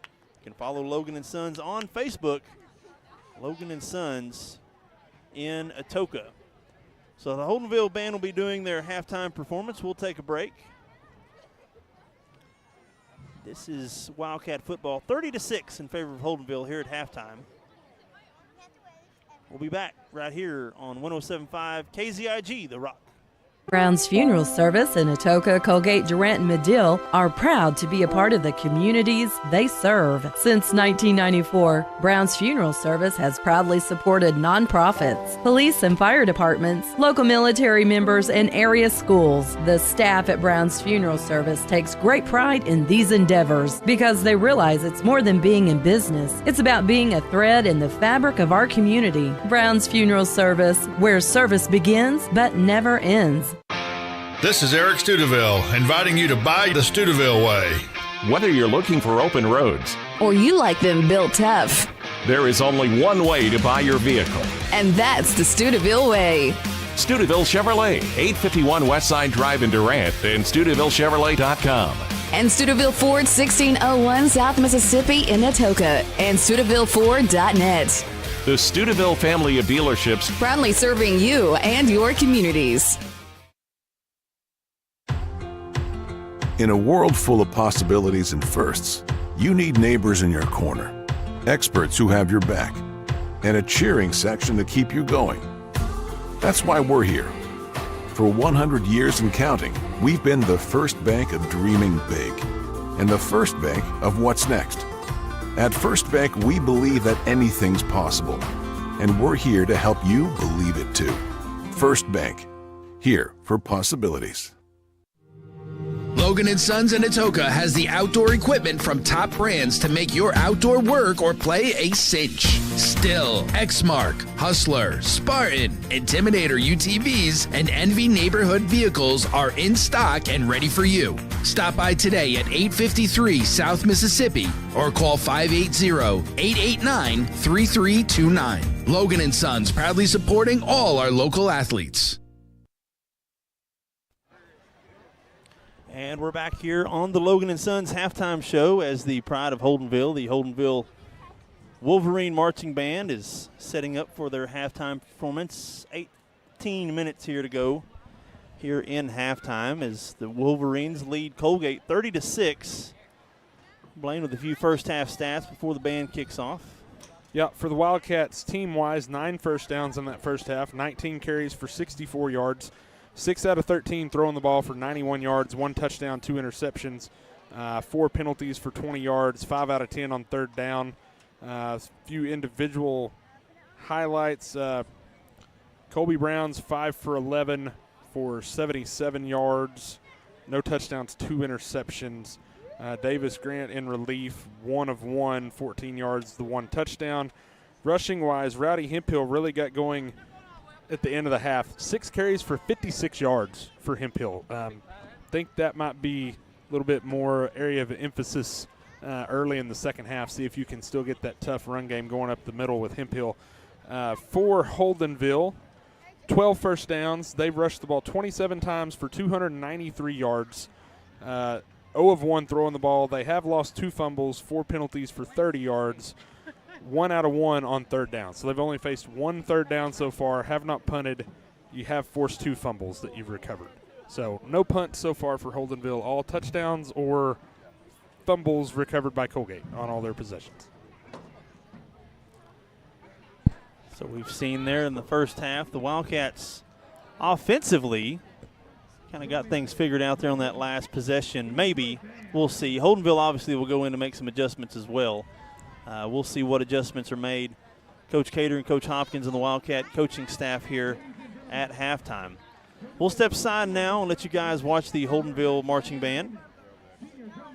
Colgate trailing 30-0 here in district game number 1 here on 107.5 KZIG, The Rock.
I like the field now.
Let's give it up for our Holdenville High School Colgate Pride!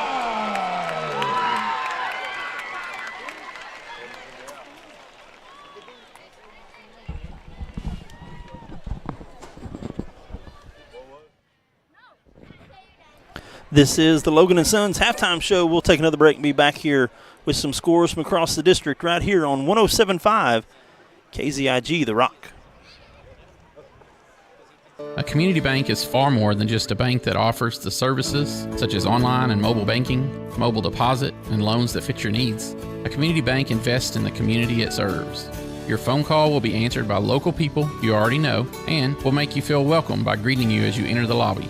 At Shamrock Bank, we effectively combine convenient banking technology with people you know and trust. It really is the people that make the difference. At Shamrock Bank, you are more than a customer, and we are more than a bank. Shamrock Bank, member FDIC. When it rains, it pours, so it's important for you to get the coverage that meets your needs. Farmers Insurance agent Lucinda Holland can help you understand your options so you can prepare for what the forecast brings.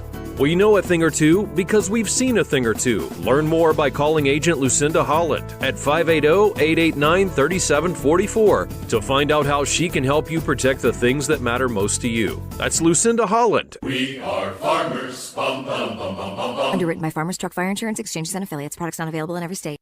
Cole County General Hospital is proud to stand behind our Colgate Wildcats, committed to being a leader in health services and dedicated to improving each and every life we touch. Cole County General Hospital is a community-minded organization supporting our local businesses with resources and our community with care. We're located at 6 North Covington Street in beautiful Coalgate, Oklahoma. Stop in today or go to our website at ccghospital.com and see how we can help you. Cole County General Hospital. Go Wildcats!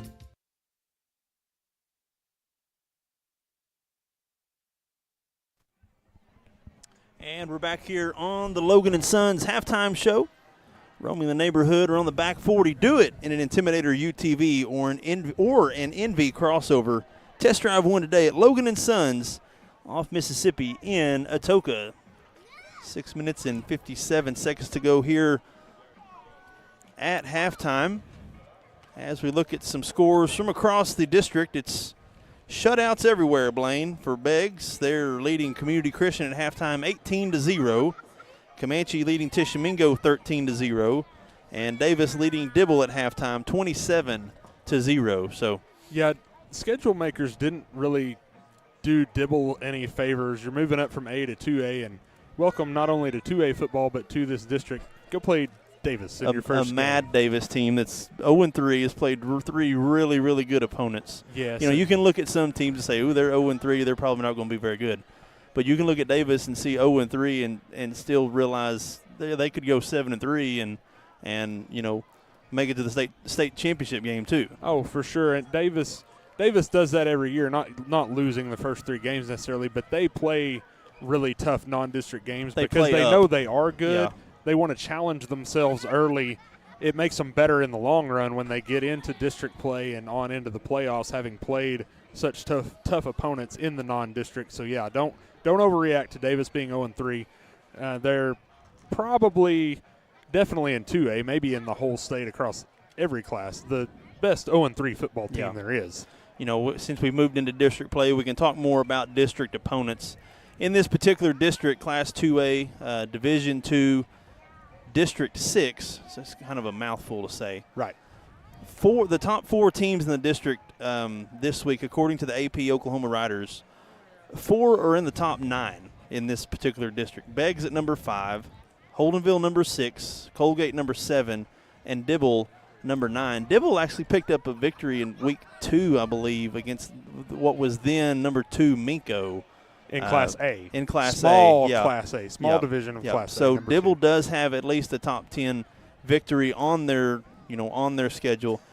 Comanche, Community Christian, all at 1-2, and Davis and Tishomingo rounding out the district at 0-3 through week 5. Obviously, some teams have played a bye week. There were, I think, 4 teams that did get to play week 0. So, you know, we'll see that going forward. Don't have a score on a token Wilburton. It is homecoming tonight at Wilburton. It will be homecoming in Coalgate next week as the Comanche Indians come to town. Coalgate Wildcats looking to pick up a homecoming victory. I do want to give a shout-out, Coach Benedict and Coach Haley, on regional champion fast-pitch softball team. Picked up victory yesterday in Panama, going 3-0 with a win over Colcord, and then 2 wins over Panama to advance to the Super Regionals, which will take place next week. We're unsure of Custom Dental of Atoka. We pride our day with the newest in technology in dentistry. Have you ever wondered what it would take to have that smile you've always dreamed of? Come visit us at Custom Dental of Atoka. We'd love to go over that with you. If it's implants, if it's braces, if it's cosmetic dentistry, we'll do whatever it takes to get that smile that you've always hoped for and dreamed of. We love serving people, love serving our community, love serving God. Come see us and see how we can take care of all your dental needs. Brown's Funeral Service in Atoka, Colgate, Durant, and Medill are proud to be a part of the communities they serve. Since 1994, Brown's Funeral Service has proudly supported nonprofits, police and fire departments, local military members, and area schools. The staff at Brown's Funeral Service takes great pride in these endeavors because they realize it's more than being in business. It's about being a thread in the fabric of our community. Brown's Funeral Service, where service begins but never ends.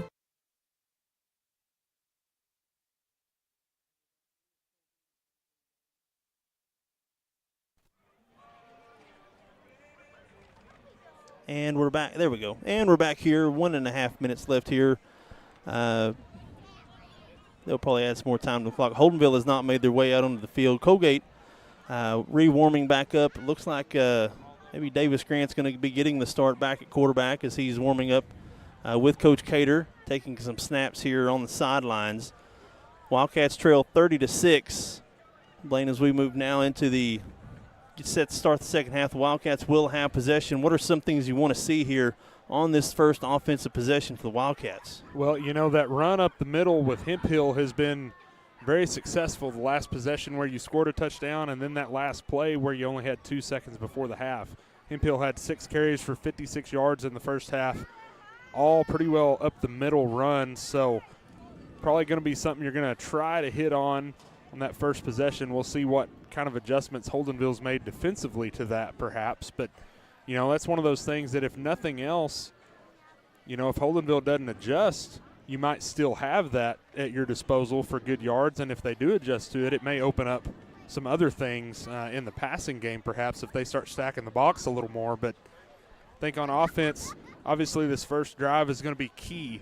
You get the ball first, you've got a chance if you can go score and get the 2-point conversion to get this thing back down to a 2-possession game, and then the defense has got to figure some things out on how to slow down that really tough rushing attack from Holdenville, which is not an easy task at all. But I know Coach Hopkins has been spending halftime making adjustments and coaching the boys up on that, so we'll see how they play moving forward there. But if you can get a touchdown and then come back and get a stop defensively and kind of put some game pressure back on Holdenville a little bit, if you can do that and feel like you kind of get back in the game if you can get that accomplished. Hadn't talked about it. It's really a beautiful night here for football. 72 degrees with a light northwest wind here, 4 to 5 miles an hour. Kind of getting that first fall chill in the air here for football. Yeah, beautiful way to start off district play weather-wise. Perfect night for football. Early on in the week, they thought there may have been some showers, but the hurricane decided to go further east, so missed out on all that. Wildcats will have possession here to start the third quarter. 2 minutes on the clock here on the Logan & Sons halftime show. We'll talk about OSU's collapse here, Blaine. A little bit upset with the offense coordinator? Yeah, for sure.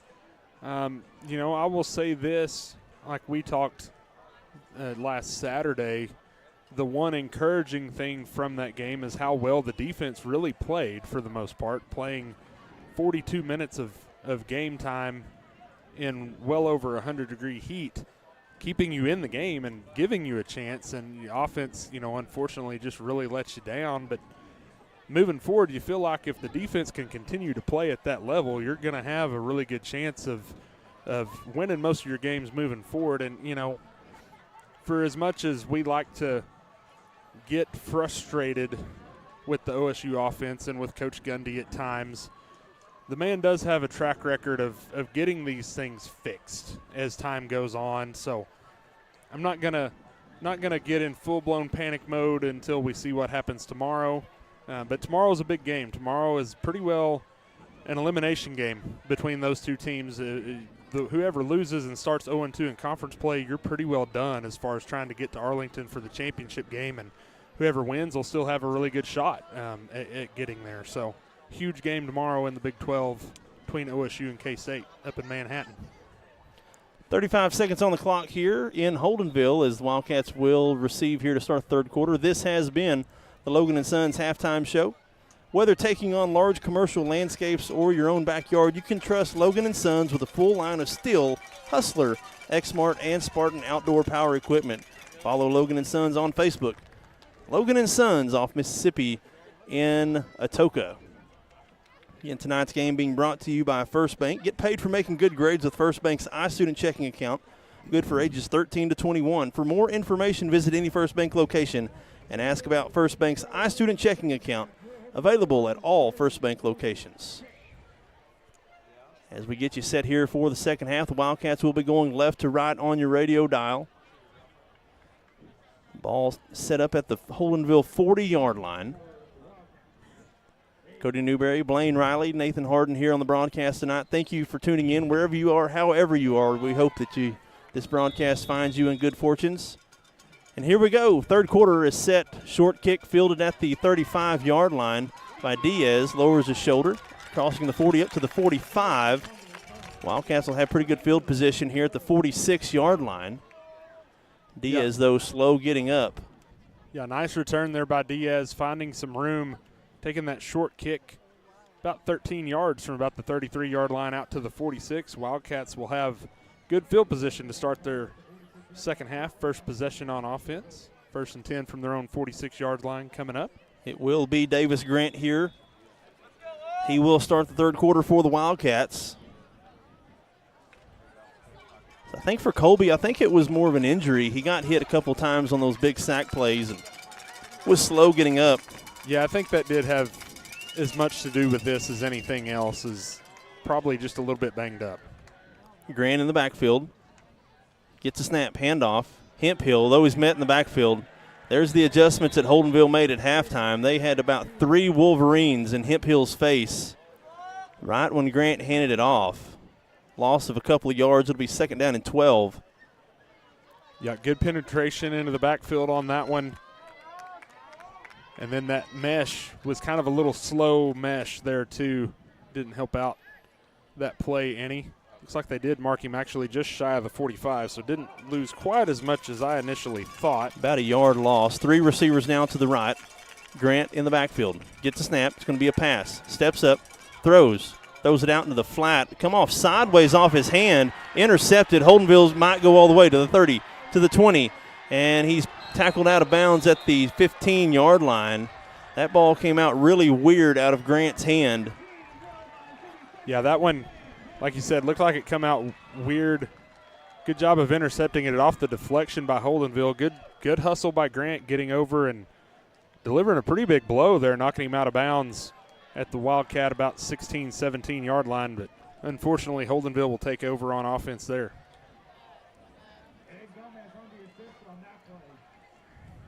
So Holdenville will have possession now, deep inside the Coalgate 50. Ball spotted at the Coalgate 16-yard line. 1st and 10 for the Wolverines, right to left on your radio dial. Gomez in the backfield being flanked by Henderson. Gets a snap, quarterback keeper. Whistles around up to the 10, to the 5, and into the end zone. Touchdown, Wolverines. Yeah, he kept that one. That was one where he kept it himself, and good blocking on that side of the offensive line. And then he made a good move on the safety there at about the 5-yard line and got around him and into the end zone for another Wolverine touchdown. That quick change of possession sometimes gets the defense on the back of their heels there, and it showed there as one play, Wolverines into the end zone with a 16-yard touchdown run. Holdenville now lining up to go for 2, leading 36-6. Here's the snap. Ball's on the ground. Colgate did recover. 2-point conversion, no good. We'll take a break, 10:55 to go. Holdenville put 6 more on. 36-6 is the score. We'll be back right here on 107.5 KZIG, The Rock. No one likes the hassle of going to the tag office. That's why Cole County Tag Agent Leslie Battles and staff work to give you prompt service. Open Monday through Friday, 9 to 5:30, and even through lunch with no appointment needed. Cole County Tag Agency is a full-service motor license agency, providing registration renewals and title transfers for all types of vehicles, including boats, motorcycles, and ATVs. Driver's license renewals, real IDs, notary service, and now Pike Pass pickup location. Cole County Tag Agency, 28 North Main in Colgate, a proud sponsor of Colgate Athletics. A community bank is far more than just a bank that offers the services such as online and mobile banking, mobile deposit, and loans that fit your needs. A community bank invests in the community it serves. Your phone call will be answered by local people you already know and will make you feel welcome by greeting you as you enter the lobby. At Shamrock Bank, we effectively combine convenient banking technology with people you know and trust. It really is the people that make the difference. At Shamrock Bank, you are more than a customer, and we are more than a bank. Shamrock Bank, member FDIC. Got a flag. And that play already in progress, as that was a deep kick ball there. It rolled all the way to the 10 before the Wildcats picked it up, and then it was danced around inside the 5. But we do have a penalty flag on the play. Personal foul face mask, so the Wildcats will at least get out of the shadows of their own goalpost here. Ball spotted at the 5, so Wildcats should have possession here at about the 20-yard line.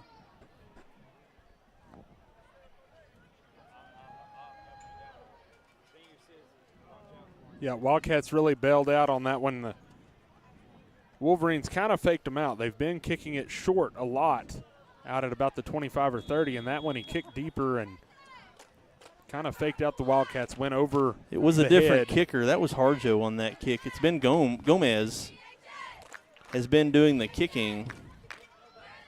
As it is, thankfully, you got the face mask penalty to save some field position for you and get it at least out around the 20 instead of at your own 5. Grant back into the ball game, being flanked by Hemphill. Gets a snap. Quarterback keeper up the middle, up to the 25.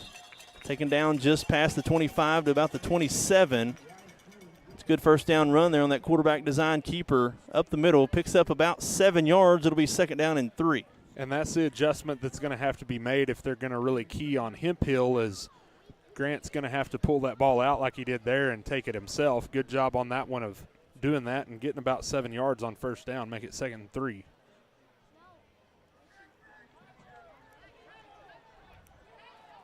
Grant in the backfield. Kyler Woods now in at tight end. Jet sweep to Trevathan. Tries to find some room, does not. Goes backwards, going to lose a bunch of yards here. Yeah, Redwell. Down back to the 23-yard line. Sorry, Blaine. That's okay. Third down and we'll say 7 coming up for now for the Wildcats. Yeah, that one was read well by the defense. Men in the backfield immediately forced Trevathan back inside and ended up losing about 4 on that play to make it 3rd and 7 from about the 23.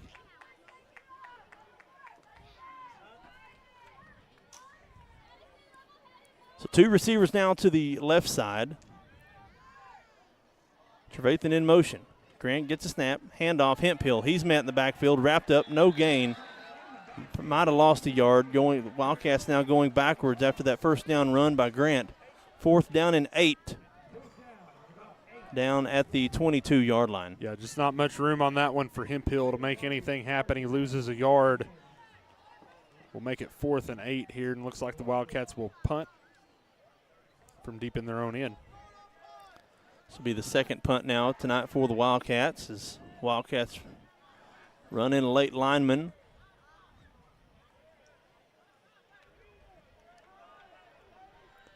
Eight seconds now on the play clock. Here's the snap. Trevathan steps into it. High, Beautiful booming kick. cunt. Fair caught at the 48-yard line of Holdenville. That was a really, really good punt there by Trevathan, and the Wolverines will take over at their own 47-yard line. Yeah, really nice punt. Not the longest punt in the world, but a lot of hang time, forcing Holdenville to have to fair catch that one. That one's really coverage friendly, if you want to put it that way, and no return there for Holdenville. They'll take over about their own 47, 48-yard line.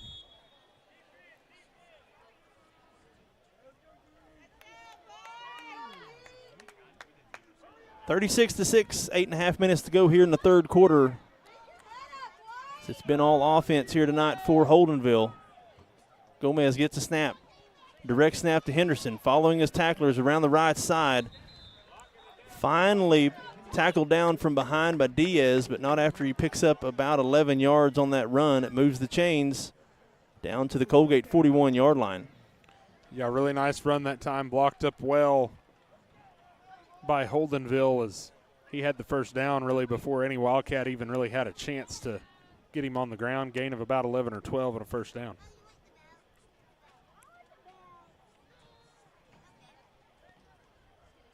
Gomez gets the snap. Handoff fullback around the left side. Lowers his shoulder, pushes the pile just shy of the 35. They're going to mark him at the 36. Picks up about 4 yards. It'll be 2nd down and 6 now for the Wolverines. Yeah, a little bit better job defensively on that one, getting the fullback on the ground after a gain of about 5 on that one down to the 35, 36-yard line.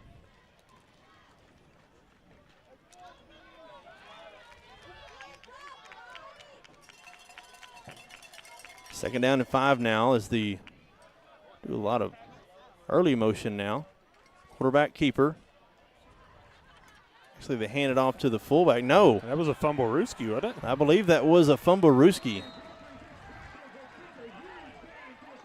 And we're going to have a penalty here. I believe it's going to be on Coalgate after the play. I think that was a fumble Ruski. I think it was. I don't think that was a handoff. I think that was the old fumble Ruski. They got it down to about the 7, and then you're going to have the penalty on top of that. We'll take it down to about the 3.5 probably. Holdenville looking to put this game away here. Already leading 36-6. 7:08 to go here in the third quarter. That does push the football down to about the 3-yard line of Colgate.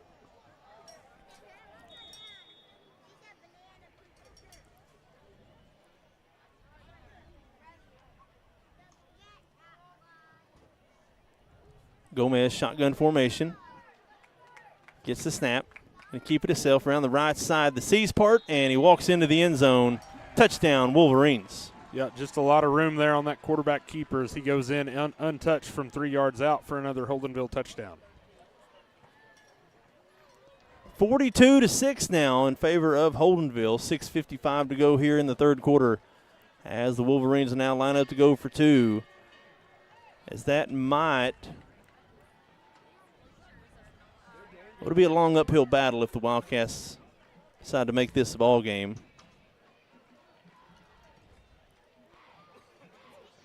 Gomez shotgun formation. Henderson flanking Gomez to his left. Gets the snap. It's going to be a pass. Throw out to the flat. Incomplete. 2-point conversion, no good. 42-6. 6:55 to go here in the third quarter. We'll take another break. Be back here on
This is Eric Studeville, inviting you to buy the Studeville way.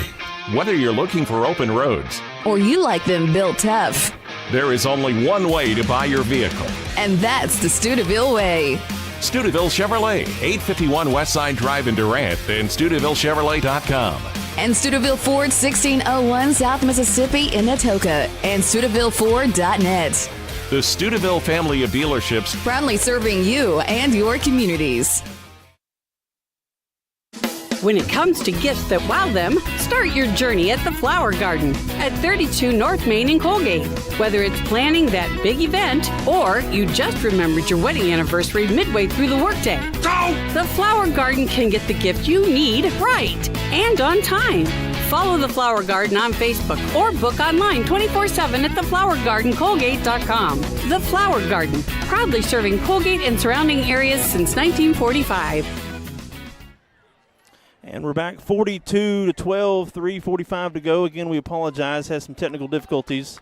After this kickoff, we'll kind of recap what happened while we were off air.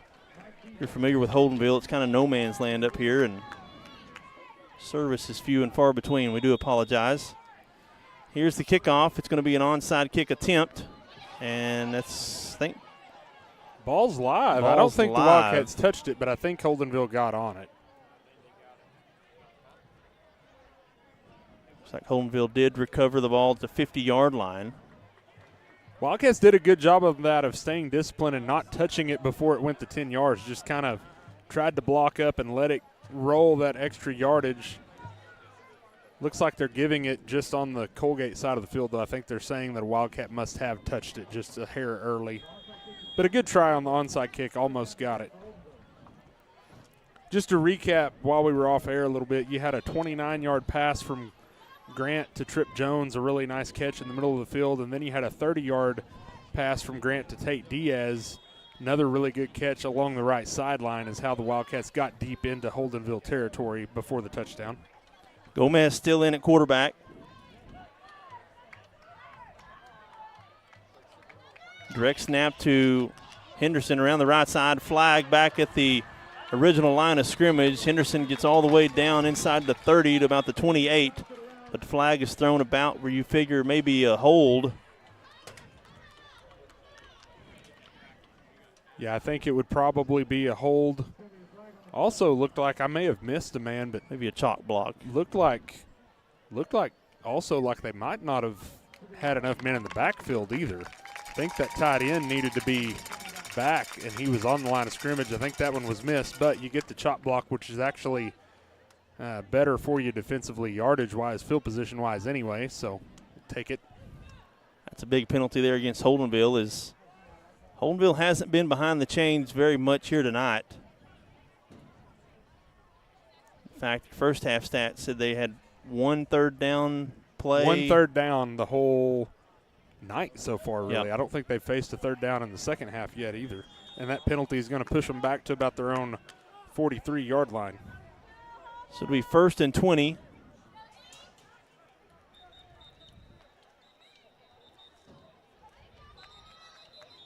Whistles everywhere. Yeah, everybody's testing their whistles. Don't know what the issue is here. Looks like they had the penalty marked off correctly, looks like. That's a 10-yard penalty. It's actually 1st and 19. They threw the flag about a yard deep. Now they're going to move it back a little farther and say it happened. And it's 15-yard penalty. That's what they had to get straight. There we go. So 1st and 25. Now at the 37-yard line, the Wolverines have to get down to the Colgate 37.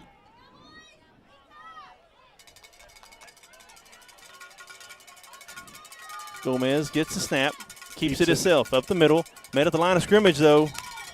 Gomez falls forward for a gain of a couple right at the 40-yard line. Picks up 2. It'll be 2nd down and 23.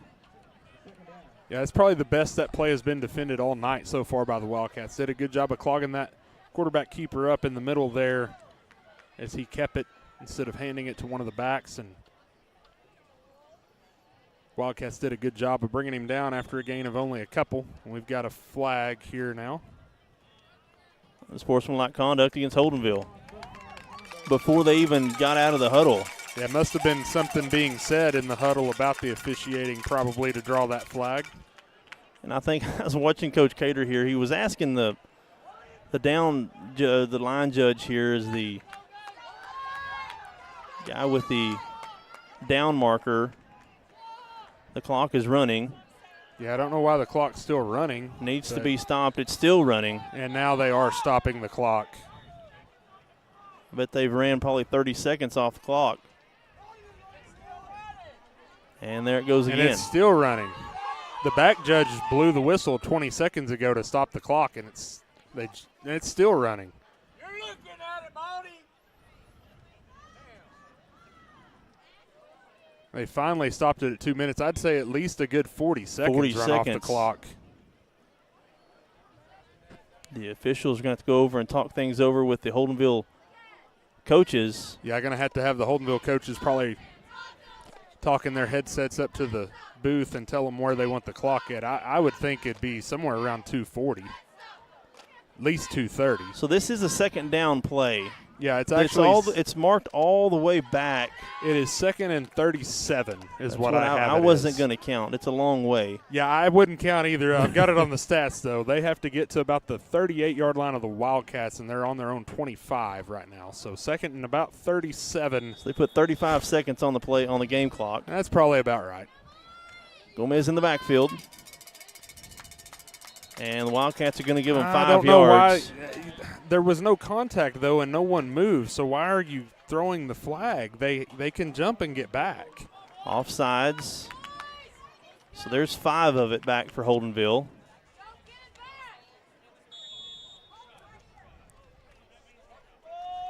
So now it'll be 2nd and 32 from their own 30-yard line for the Wolverines.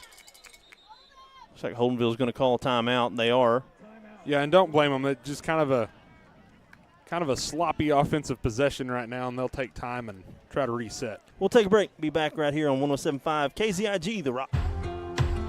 In a world full of possibilities and firsts, you need neighbors in your corner, experts who have your back, and a cheering section to keep you going. That's why we're here.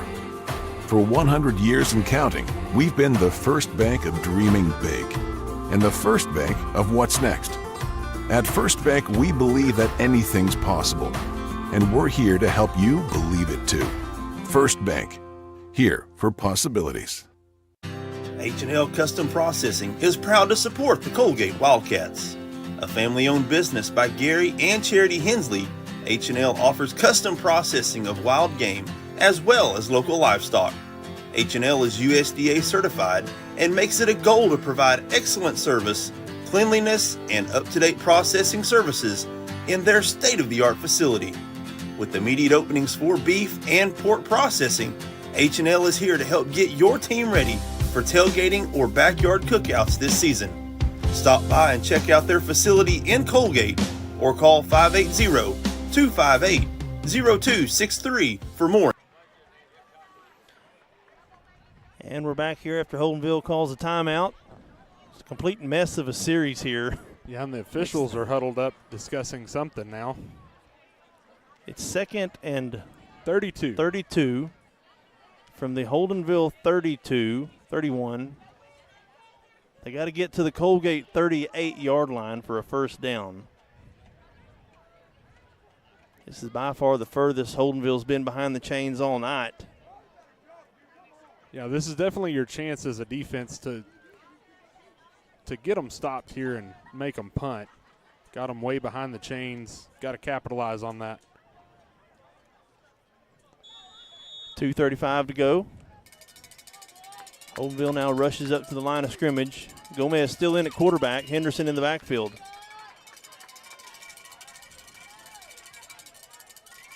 Henderson now swaps sides.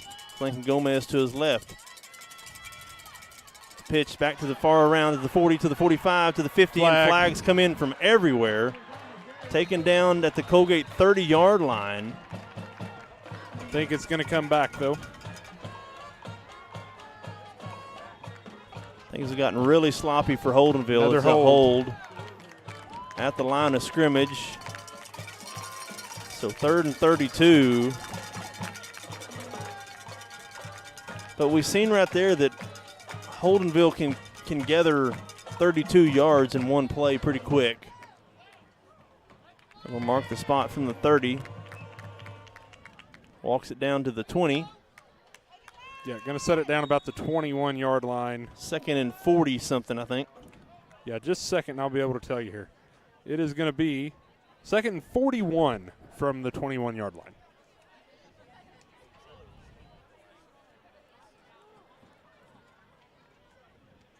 .227 to go is the first down play. What would have been a first down is called back to the Holdenville 21-yard line. Going to be a pitch to the right side. Picks up about 10 yards, about 8 yards on that play. Just shy of the 30 to the 29-yard line. Yeah, good job by Taylor Spears that time from his linebacker position, coming over and cleaning up that play after a gain of about 8. It'll be 3rd and 33 from the 29. Game clock now inches inside of 2 minutes. They don't throw it much, but this might be the spot that they try to run some kind of play action fake on you here and throw it.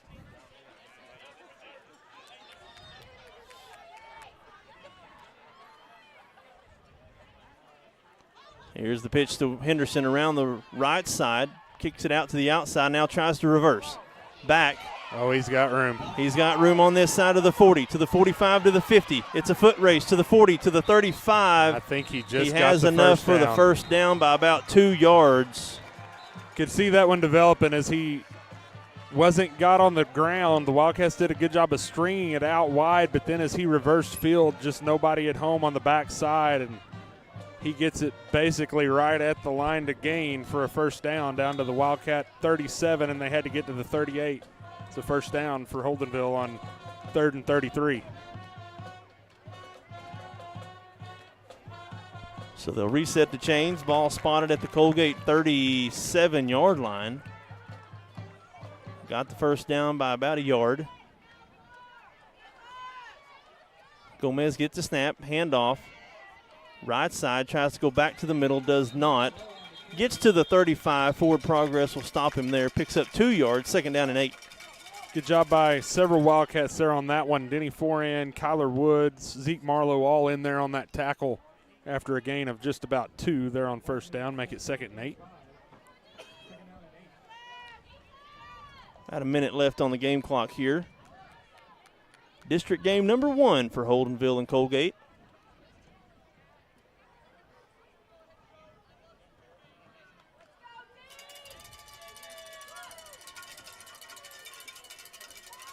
.45 seconds to go. Gomez gets a snap. Keeps it up the middle. Pulled down from behind, shy of the 30. They're going to spot him at the 31. It'll be 3rd down and 5 now coming up for the Wolverines. Yeah, another good tackle that time by Zeke Marlowe from his linebacker position after a gain of about 4. Make it 3rd down and about 4 here from the 31 for Holdenville. They don't have to run a play if they don't want to. There's about a second difference between the game clock and play clock in favor of the game clock. Looks like they are getting up to the line now. 3rd and 4 for Holdenville.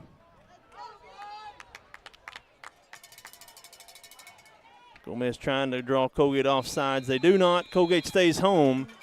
0's on the clock, and we'll move to the 4th quarter. It's 42-12 in favor of Holdenville. We'll take another break and be back here. 107.5 KZIG, The Rock. 45% of people put off buying life insurance according to industry research. Insuring yourself and your family can help you be more prepared in the event of an illness or a tragic accident. Call your local farmer's agent, Lucinda Holland, and discover coverage options you can tailor to your priorities and budget. To learn more about your coverage options, call Lucinda Holland at 580-889-3745. We are farmers. Bum, bum, bum, bum, bum, bum. Life insurance issued by Farmers New World Life Insurance Company, Bellevue, Washington. Industry research conducted by Lima, and life happens in 2021. Cole County General Hospital is proud to stand behind our Colgate Wildcats, committed to being a leader in health services and dedicated to improving each and every life we touch. Cole County General Hospital is a community-minded organization supporting our local businesses with resources and our community with care. We're located at 6 North Covington Street in beautiful Coalgate, Oklahoma. Stop in today or go to our website at ccghospital.com and see how we can help you. Cole County General Hospital. Go Wildcats. And we're back here for the final frame in Holdenville. 42-12, as it's been a lot of runs here tonight for Holdenville.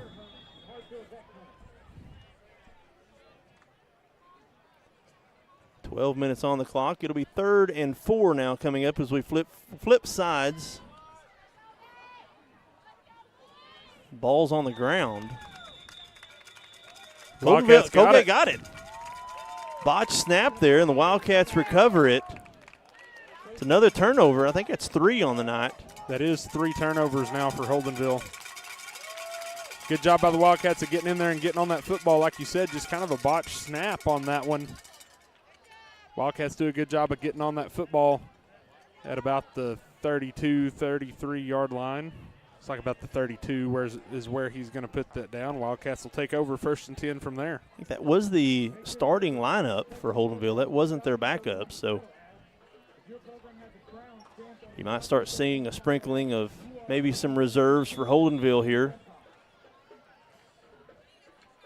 I think they may have a backup defensive line in now for the Wolverines. Split receivers for the Wildcats as they take over at their own 31-yard line. Grant gets a snap. Blitz coming. Throws. Right side. Trip Jones has it up the middle to the 40. Taken down shy of the 45. Nice wide receiver screen set up there for Jones. Picks up about 12 on that play. Just shy of the 45 to the 44. 1st and 10 for the Wildcats. Yeah, really nicely executed wide receiver screen there for about 12 yards on that 1st down play to pick up a 1st down. Good execution by the Wildcats on that one. Holdenville quickly now brings their starter back into the ball game. Grant gets a snap. Blitz coming. Throws it. Out to the flat. Far side at the 50. Crossing midfield is Diaz. Makes a man miss. Tackled shy of the 45. That's right at the line to gain. If it's on a 1st down, it's right at 10. Looks like they are moving the sticks. They are going to move the sticks. Picks up 11 on that play. Now inside of Holdenville 50, down to the 46. A couple of quick plays. Yeah, just nice, easy pitch and catch. They gave Diaz a lot of cushion on that side. Grant did a good job of hitting him, and he made a couple of defenders miss for the 1st down. 3 receivers to the left. It's going to be a handoff. Stowe. He's met in the backfield, though. Really nice play by the linebacker there for Holdenville. Number 11 looked like he was shot out of a cannon into the backfield and gets Stowe on the ground for a loss of about 5 on that 1st down play. 2 Wolverines slow getting up. A linebacker and a defensive lineman. Stowe comes out, Hemphill back in. 42-12 here in the 4th quarter. 10:20 to go. 2nd down, and we'll say 14 or 15 for the Wildcats as they're on the Holdenville 49. They got to get to the Colgate 49. Blitz coming. Handoff Hemphill. No, kept it. Quick pass. Throws it a little bit in front of Jones. Yeah, that one, unfortunately, Grant was just a little bit off on that throw. He had him out there, just led him a little bit too far. And it'll be 3rd and about 15. Wildcat faithful wanting a penalty there is taunting. Probably could have been called, but they decided not to. Holdenville is going to call a timeout. I think that's what Coach Cater is going to go and talk things over.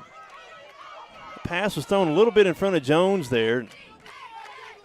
Yeah, defender made a nice play to be there right when the ball was there and kind of keep that from being completed, but a little bit of extracurriculars afterwards went uncalled, and it'll be 3rd and 15 for the Wildcats.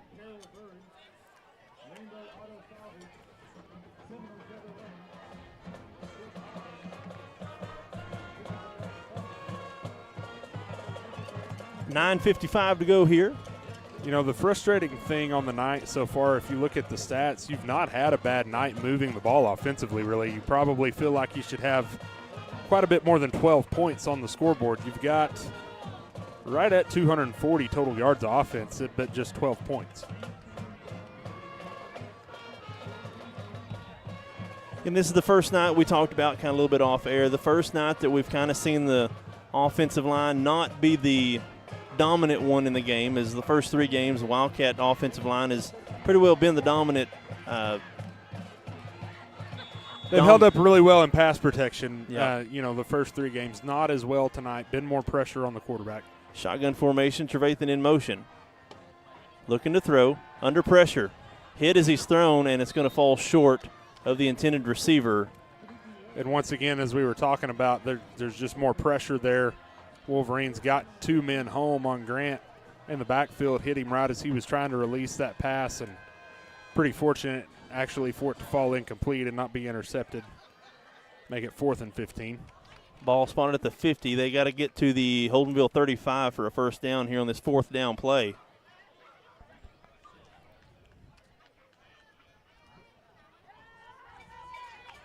Three receivers now to the right. Trip Jones by himself. A little bit of defensive confusion. Here comes the blitz. Throw back to Jones. It's short. It was tipped, looked like. Incomplete. Trying to set up the screen.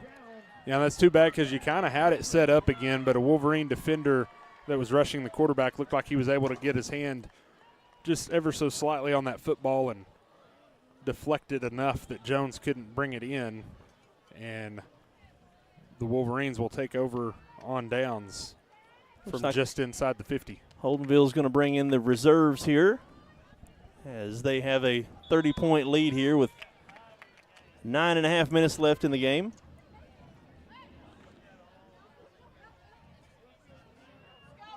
Ball spotted at the 50-yard line, 1st and 10 for Holdenville. Gets a snap, handoff, up the middle, goes nowhere. Back to the line of scrimmage. Coda Wainscott there on that play. Stuffs it for no gain, 2nd and 10. Yeah, good job by Coda Wainscott on that one of refusing to be blocked, getting into the backfield and getting the runner down for a short loss on that one. Make it 2nd and about 10.5 or 11 from the 50.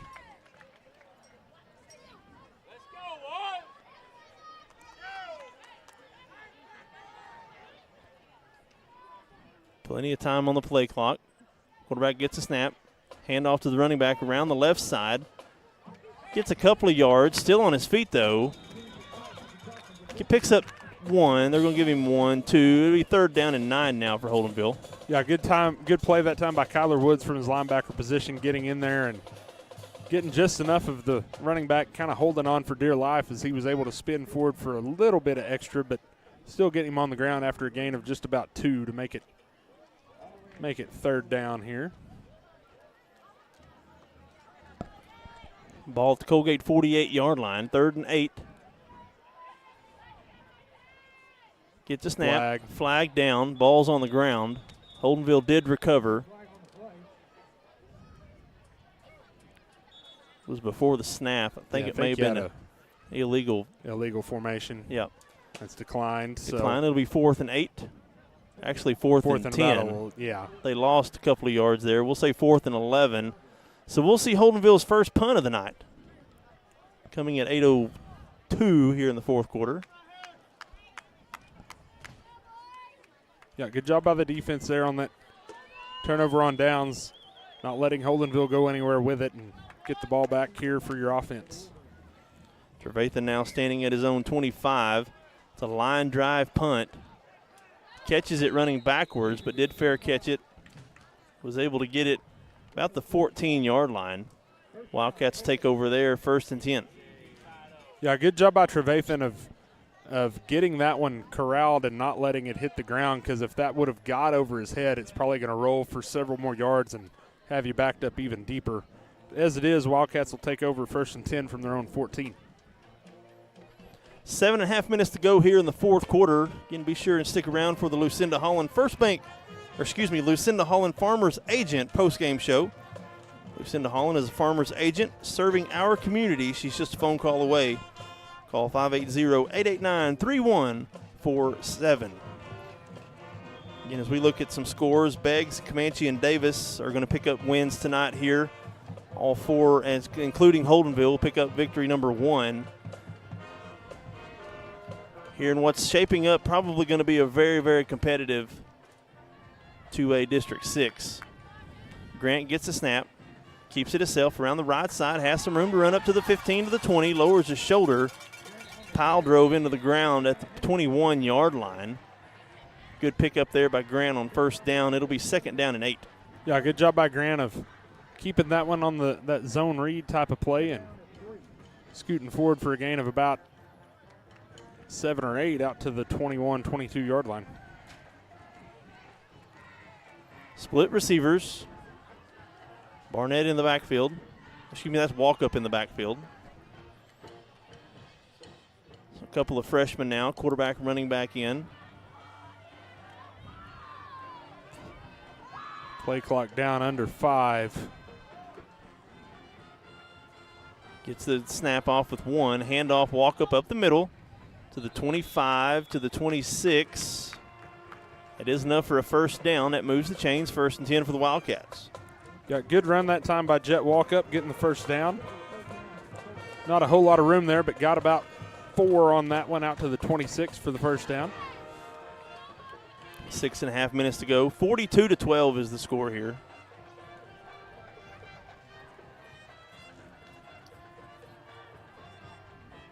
Three receivers now to the left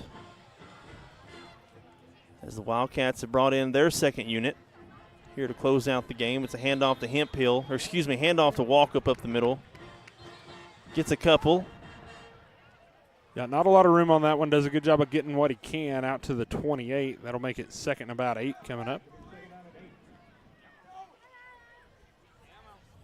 So tough outing tonight for the Wildcats. Yeah, got most of the pretty well backups in at the skill positions now. Looks like you do still have the starting offensive line on the field for the Wildcats. It's where the Wildcats are the thinnest as far as number-wise on the offensive line.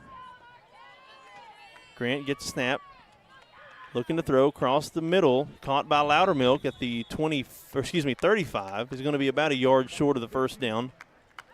3rd and 1 now for the Wildcats.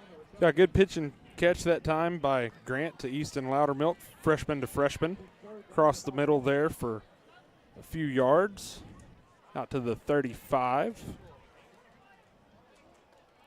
3rd and 1. Walkup flanking Grant to his right.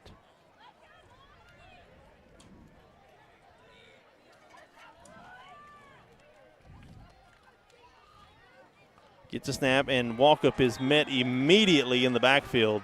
Yeah, it was a little bit of a higher snap, looked like, that Grant had to corral and then try to get handed off to Walkup. Just kind of threw the whole timing of that play off. Lost about 3 back to the 32. So it'll be 4th and about 4. 3 or 4. Yeah, 4th and about 4 here from the 32. I think they got to get to around the 36 for the first down. Wildcats are going to line up to go for it. Split receivers.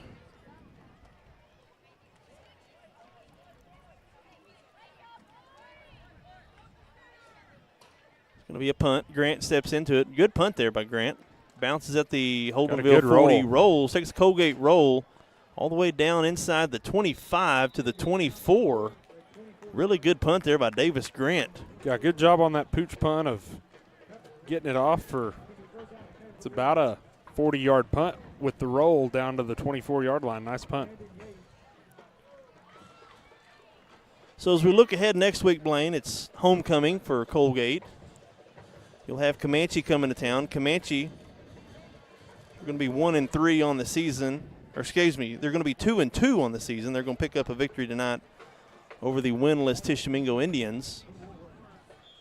Going to be a big game. That's going to be an important game if you're the Wildcats. Need to really pick up a win next week against Comanche in this rugged district. Every victory here in this district is going to be tough to get. And it started tonight as it's been all Holdenville. Backup quarterback picks up about 9 on that first down run. 2nd and 1 to the Holdenville 32.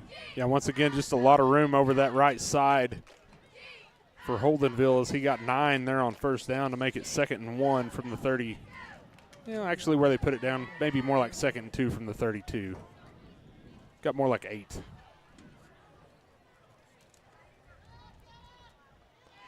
Blew up in the backfield, though. That second down play, that was a good job there by the Colgate defensive line. Busting that play up, number 65, Jace Burris, gets into the backfield. Yeah, nice job by Burris getting in the backfield and creating some havoc defensively, and it's a loss of about 3 or 4 there to make it 3rd and 5. Oh, and good job. Shoestring tackle, What is Easton Loudermilk. I think the flag might be for a hold on, against the guy that was trying to block Loudermilk because he just took him to the ground. It is a hold. Good job by Loudermilk of just hanging onto a shoestring and getting him down. Nice play defensively. Loudermilk was drove into the ground, and he reached out and grabbed the shoestring of the running back. They'll decline the penalty. It'll be 4th down, and another punt will come on for Holdenville. Good play there by Loudermilk. Yeah, really nice play while being held and just pile drive to the ground to reach that big hand out of his and grab a shoelace and get the runner down. Wildcats with no returner back. I think they tried to go for an all-out block punt. And they got pretty close to it. Get away. Oh, my goodness. That was a dangerous play there by the Wildcats. Yeah, Coach Cater is going to remind him that, son, we don't need to pick that ball up there. Blake Brown there getting a little bit of relief duty and getting an earful from Coach Cater there is just let it be, son. Could have been disastrous, but Coach Cater now patting the young man on his back. Did a good job of getting it corralled. Was not the right decision to try to pick it up, but did a good job of getting it corralled and not losing that football. And no harm, no foul. Good teaching moment good learning moment for the young player to learn to just let those go and let the other team down it and not try to pick it up and be a hero. Wildcats take over at their own 46-yard line. Right to left on your radio dial. 2:34 to go here at Holdenville. And another stoppage of play. False start or offside. Offsides on Holdenville. We've had a lot of penalties here tonight. It's definitely not been a clean ball game from either team. It's been penalties on both sides. Yeah, I I'd can say give you probably some penalty stats more penalties for Holdenville, it seems like. That pushes the ball inside the Holdenville side of the 50 to the 49. Holdenville now 7 penalties for 58. Colgate 7 for 39. Be a handoff, walk up the middle, crossing the line of scrimmage, falls forward for a gain of a couple. 2nd down and 3 now. Got good job by Walkup getting what he could on that. Not a lot of yardage there, but falling forward for a couple of yards, make it 2nd and 3 here from the 47.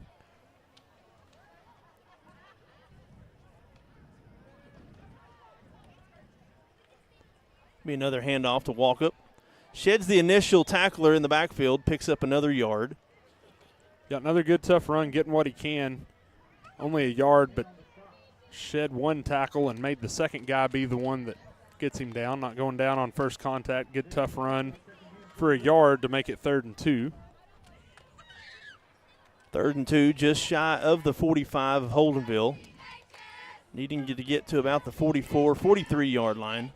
Minute and a half here before we close this chapter of the season.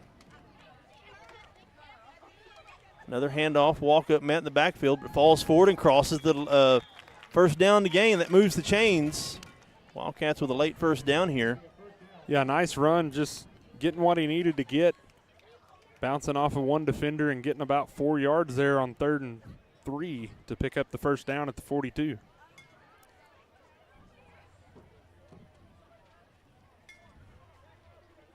Three receivers now to the right.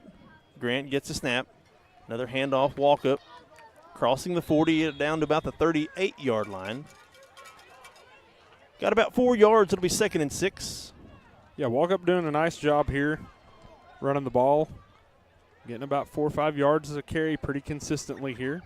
4 on that one to make it 2nd and 6 from the 38. Clock down under 40 seconds here. Might be the last final play of the game here. Grant's going to get the snap. Looking to throw. Going to throw out here to the flat. Caught right at the line to gain. Number 21. Carson Viss on the catch there. does move the chains, and that's probably going to be the final play as the Wildcats starting to walk off the field now. As that'll do it. Wildcats pick up their first loss of the season here on homecoming night, 42-12 here in Hughes County, as the Wolverines now continue to build an impressive resume as they move to 4-0, 1-0 in district play. We'll take a break, be back with some end-of-the-game stats right here on the Lucinda Holland Farmers Insurance postgame show, right here on 107.5 KZIG, The Rock. In a world full of possibilities and firsts, you need neighbors in your corner, experts who have your back, and a cheering section to keep you going. That's why we're here. For 100 years and counting, we've been the first bank of dreaming big and the first bank of what's next. At First Bank, we believe that anything's possible, and we're here to help you believe it too. First Bank, here for possibilities. Logan & Sons in Atoka has the outdoor equipment from top brands to make your outdoor work or play a cinch. Still, Exmark, Hustler, Spartan, Intimidator UTVs, and Envy neighborhood vehicles are in stock and ready for you. Stop by today at 853 South Mississippi or call 580-889-3329. Logan & Sons proudly supporting all our local athletes. Brown's Funeral Service in Atoka, Colgate, Durant, and Medill are proud to be a part of the communities they serve. Since 1994, Brown's Funeral Service has proudly supported nonprofits, police and fire departments, local military members, and area schools. The staff at Brown's Funeral Service takes great pride in these endeavors because they realize it's more than being in business. It's about being a thread in the fabric of our community. Brown's Funeral Service, where service begins but never ends. As Oklahomans, we look out for one another, and at Oklahoma Farm Bureau Insurance, it's no different. With agents like Kevin Haney right here in Cole County, we always have someone close at hand with the advice and guidance you need to help you find affordable coverage and products for your home, auto, farm and ranch, business, life, and annuities. Please call Kevin Haney at 580-927-2324 or visit okfbinsurance.com today. Life insurance and annuity products offered through Farm Bureau Life Insurance Company. Property and casualty products are offered through Oklahoma Farm Bureau Mutual Insurance and affiliated companies. Oklahoma Farm Bureau Insurance, made of and made for Oklahomans.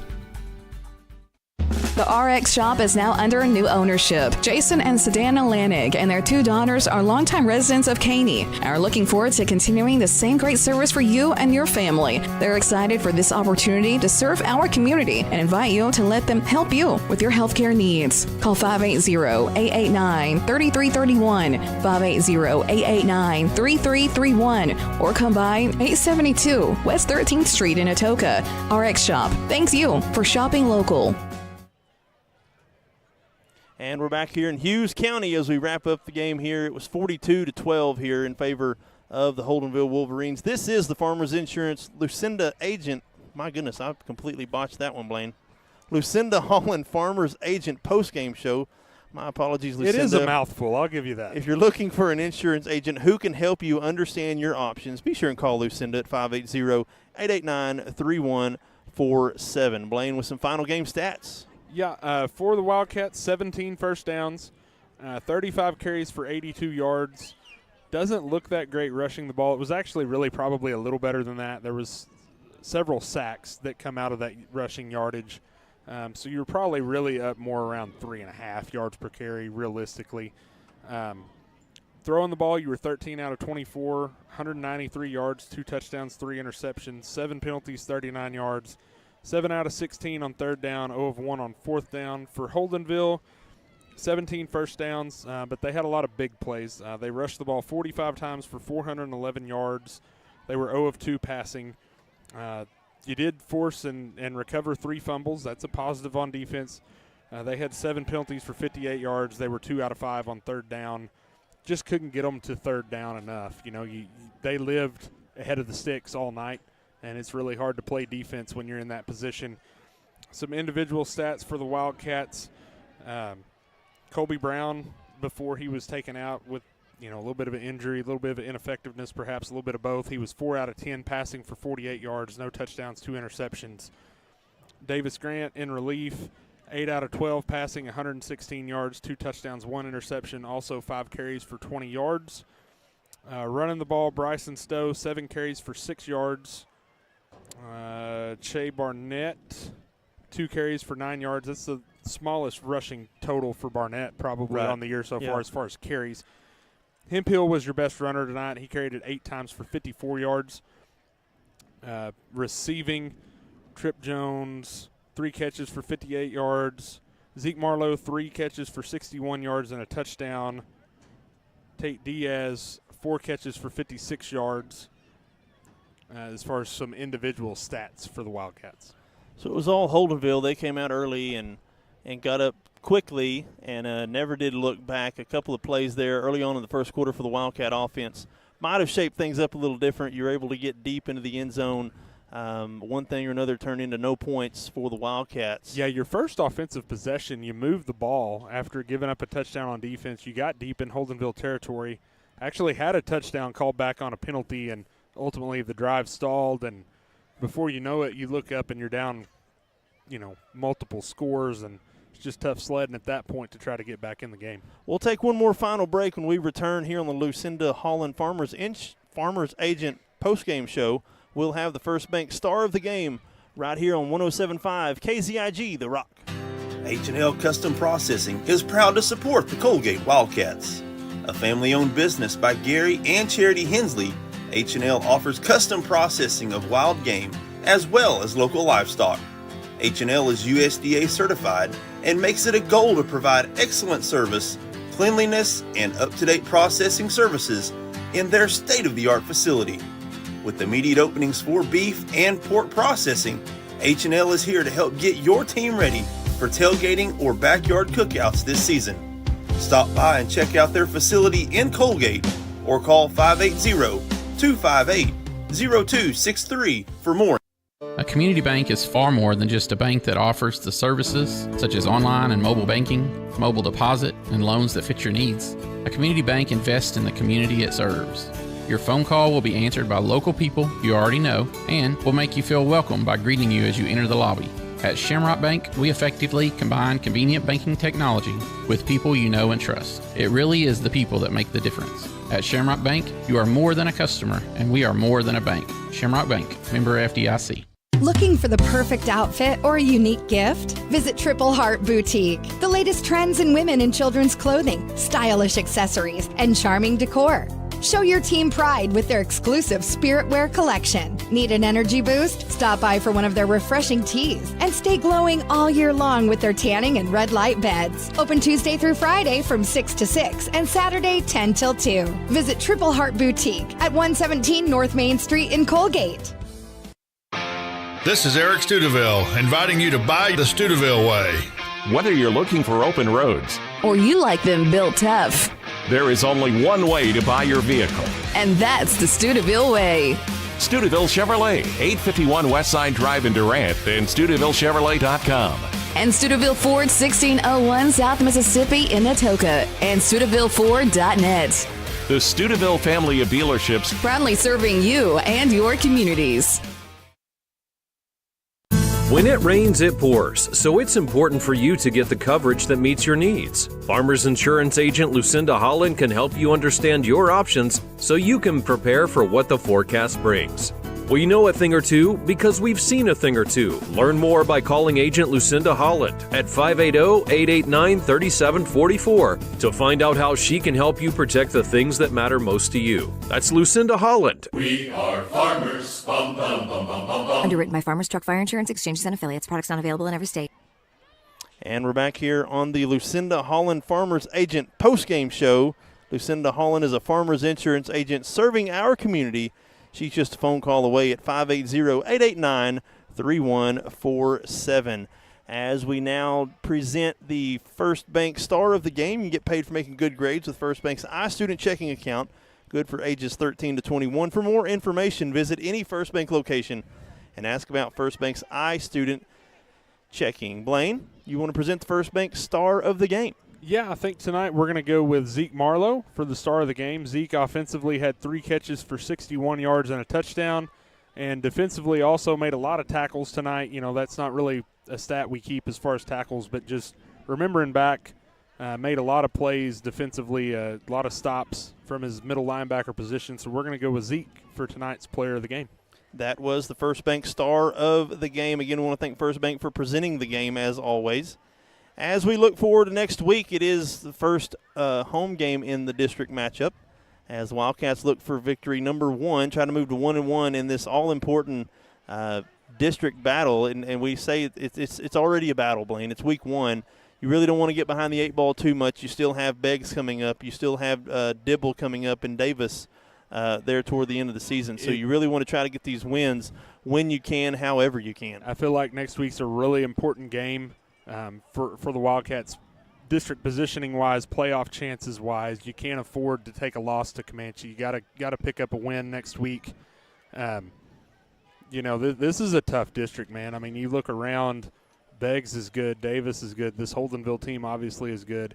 And Community Christian, I was just looking at scores, is probably maybe a little better than we have thought. You know, Beggs beat Community Christian tonight 31-21. So they kind of played with Beggs a little bit tonight. So a lot of tough matchups in this district, and Dibble has been pretty good early in the season too. They took a pretty big loss tonight to Davis, but I think Dibble's probably a pretty decent football team too. Not really very many teams in this district that you look at and just say, okay, that's an easy one. Yeah, yep. So I want to thank everybody for tuning in tonight. On behalf of myself, Cody Newberry, Blaine Riley, Nathan Harden, everybody back at the mothership, I want to thank everybody for tuning in and joining us. Be sure and join us next week as we have district home opener for the Wildcats at Donald Mike Mayer Field. Pregame at 6:45. And homecoming as well. And homecoming. Don't forget homecoming. So I'm sure those festivities will start 6 o'clock or 6:15. 6:15. So be sure and come to Donald Mike Mayer Field next week. Watch homecoming festivities. We'll have our pregame show at 6:45 with kickoff at 7. So, again, thank you for tuning in. Hope you enjoyed the broadcast. Not the best broadcast in the world. We do apologize. But we try to make strides and be better each and every week. So thank you for joining us. Thank you for our wonderful sponsors. Tune in next week, 6:45 for the Texoma Chevy Dealers pregame show. Again, thank you for tuning in. We'll see you next week.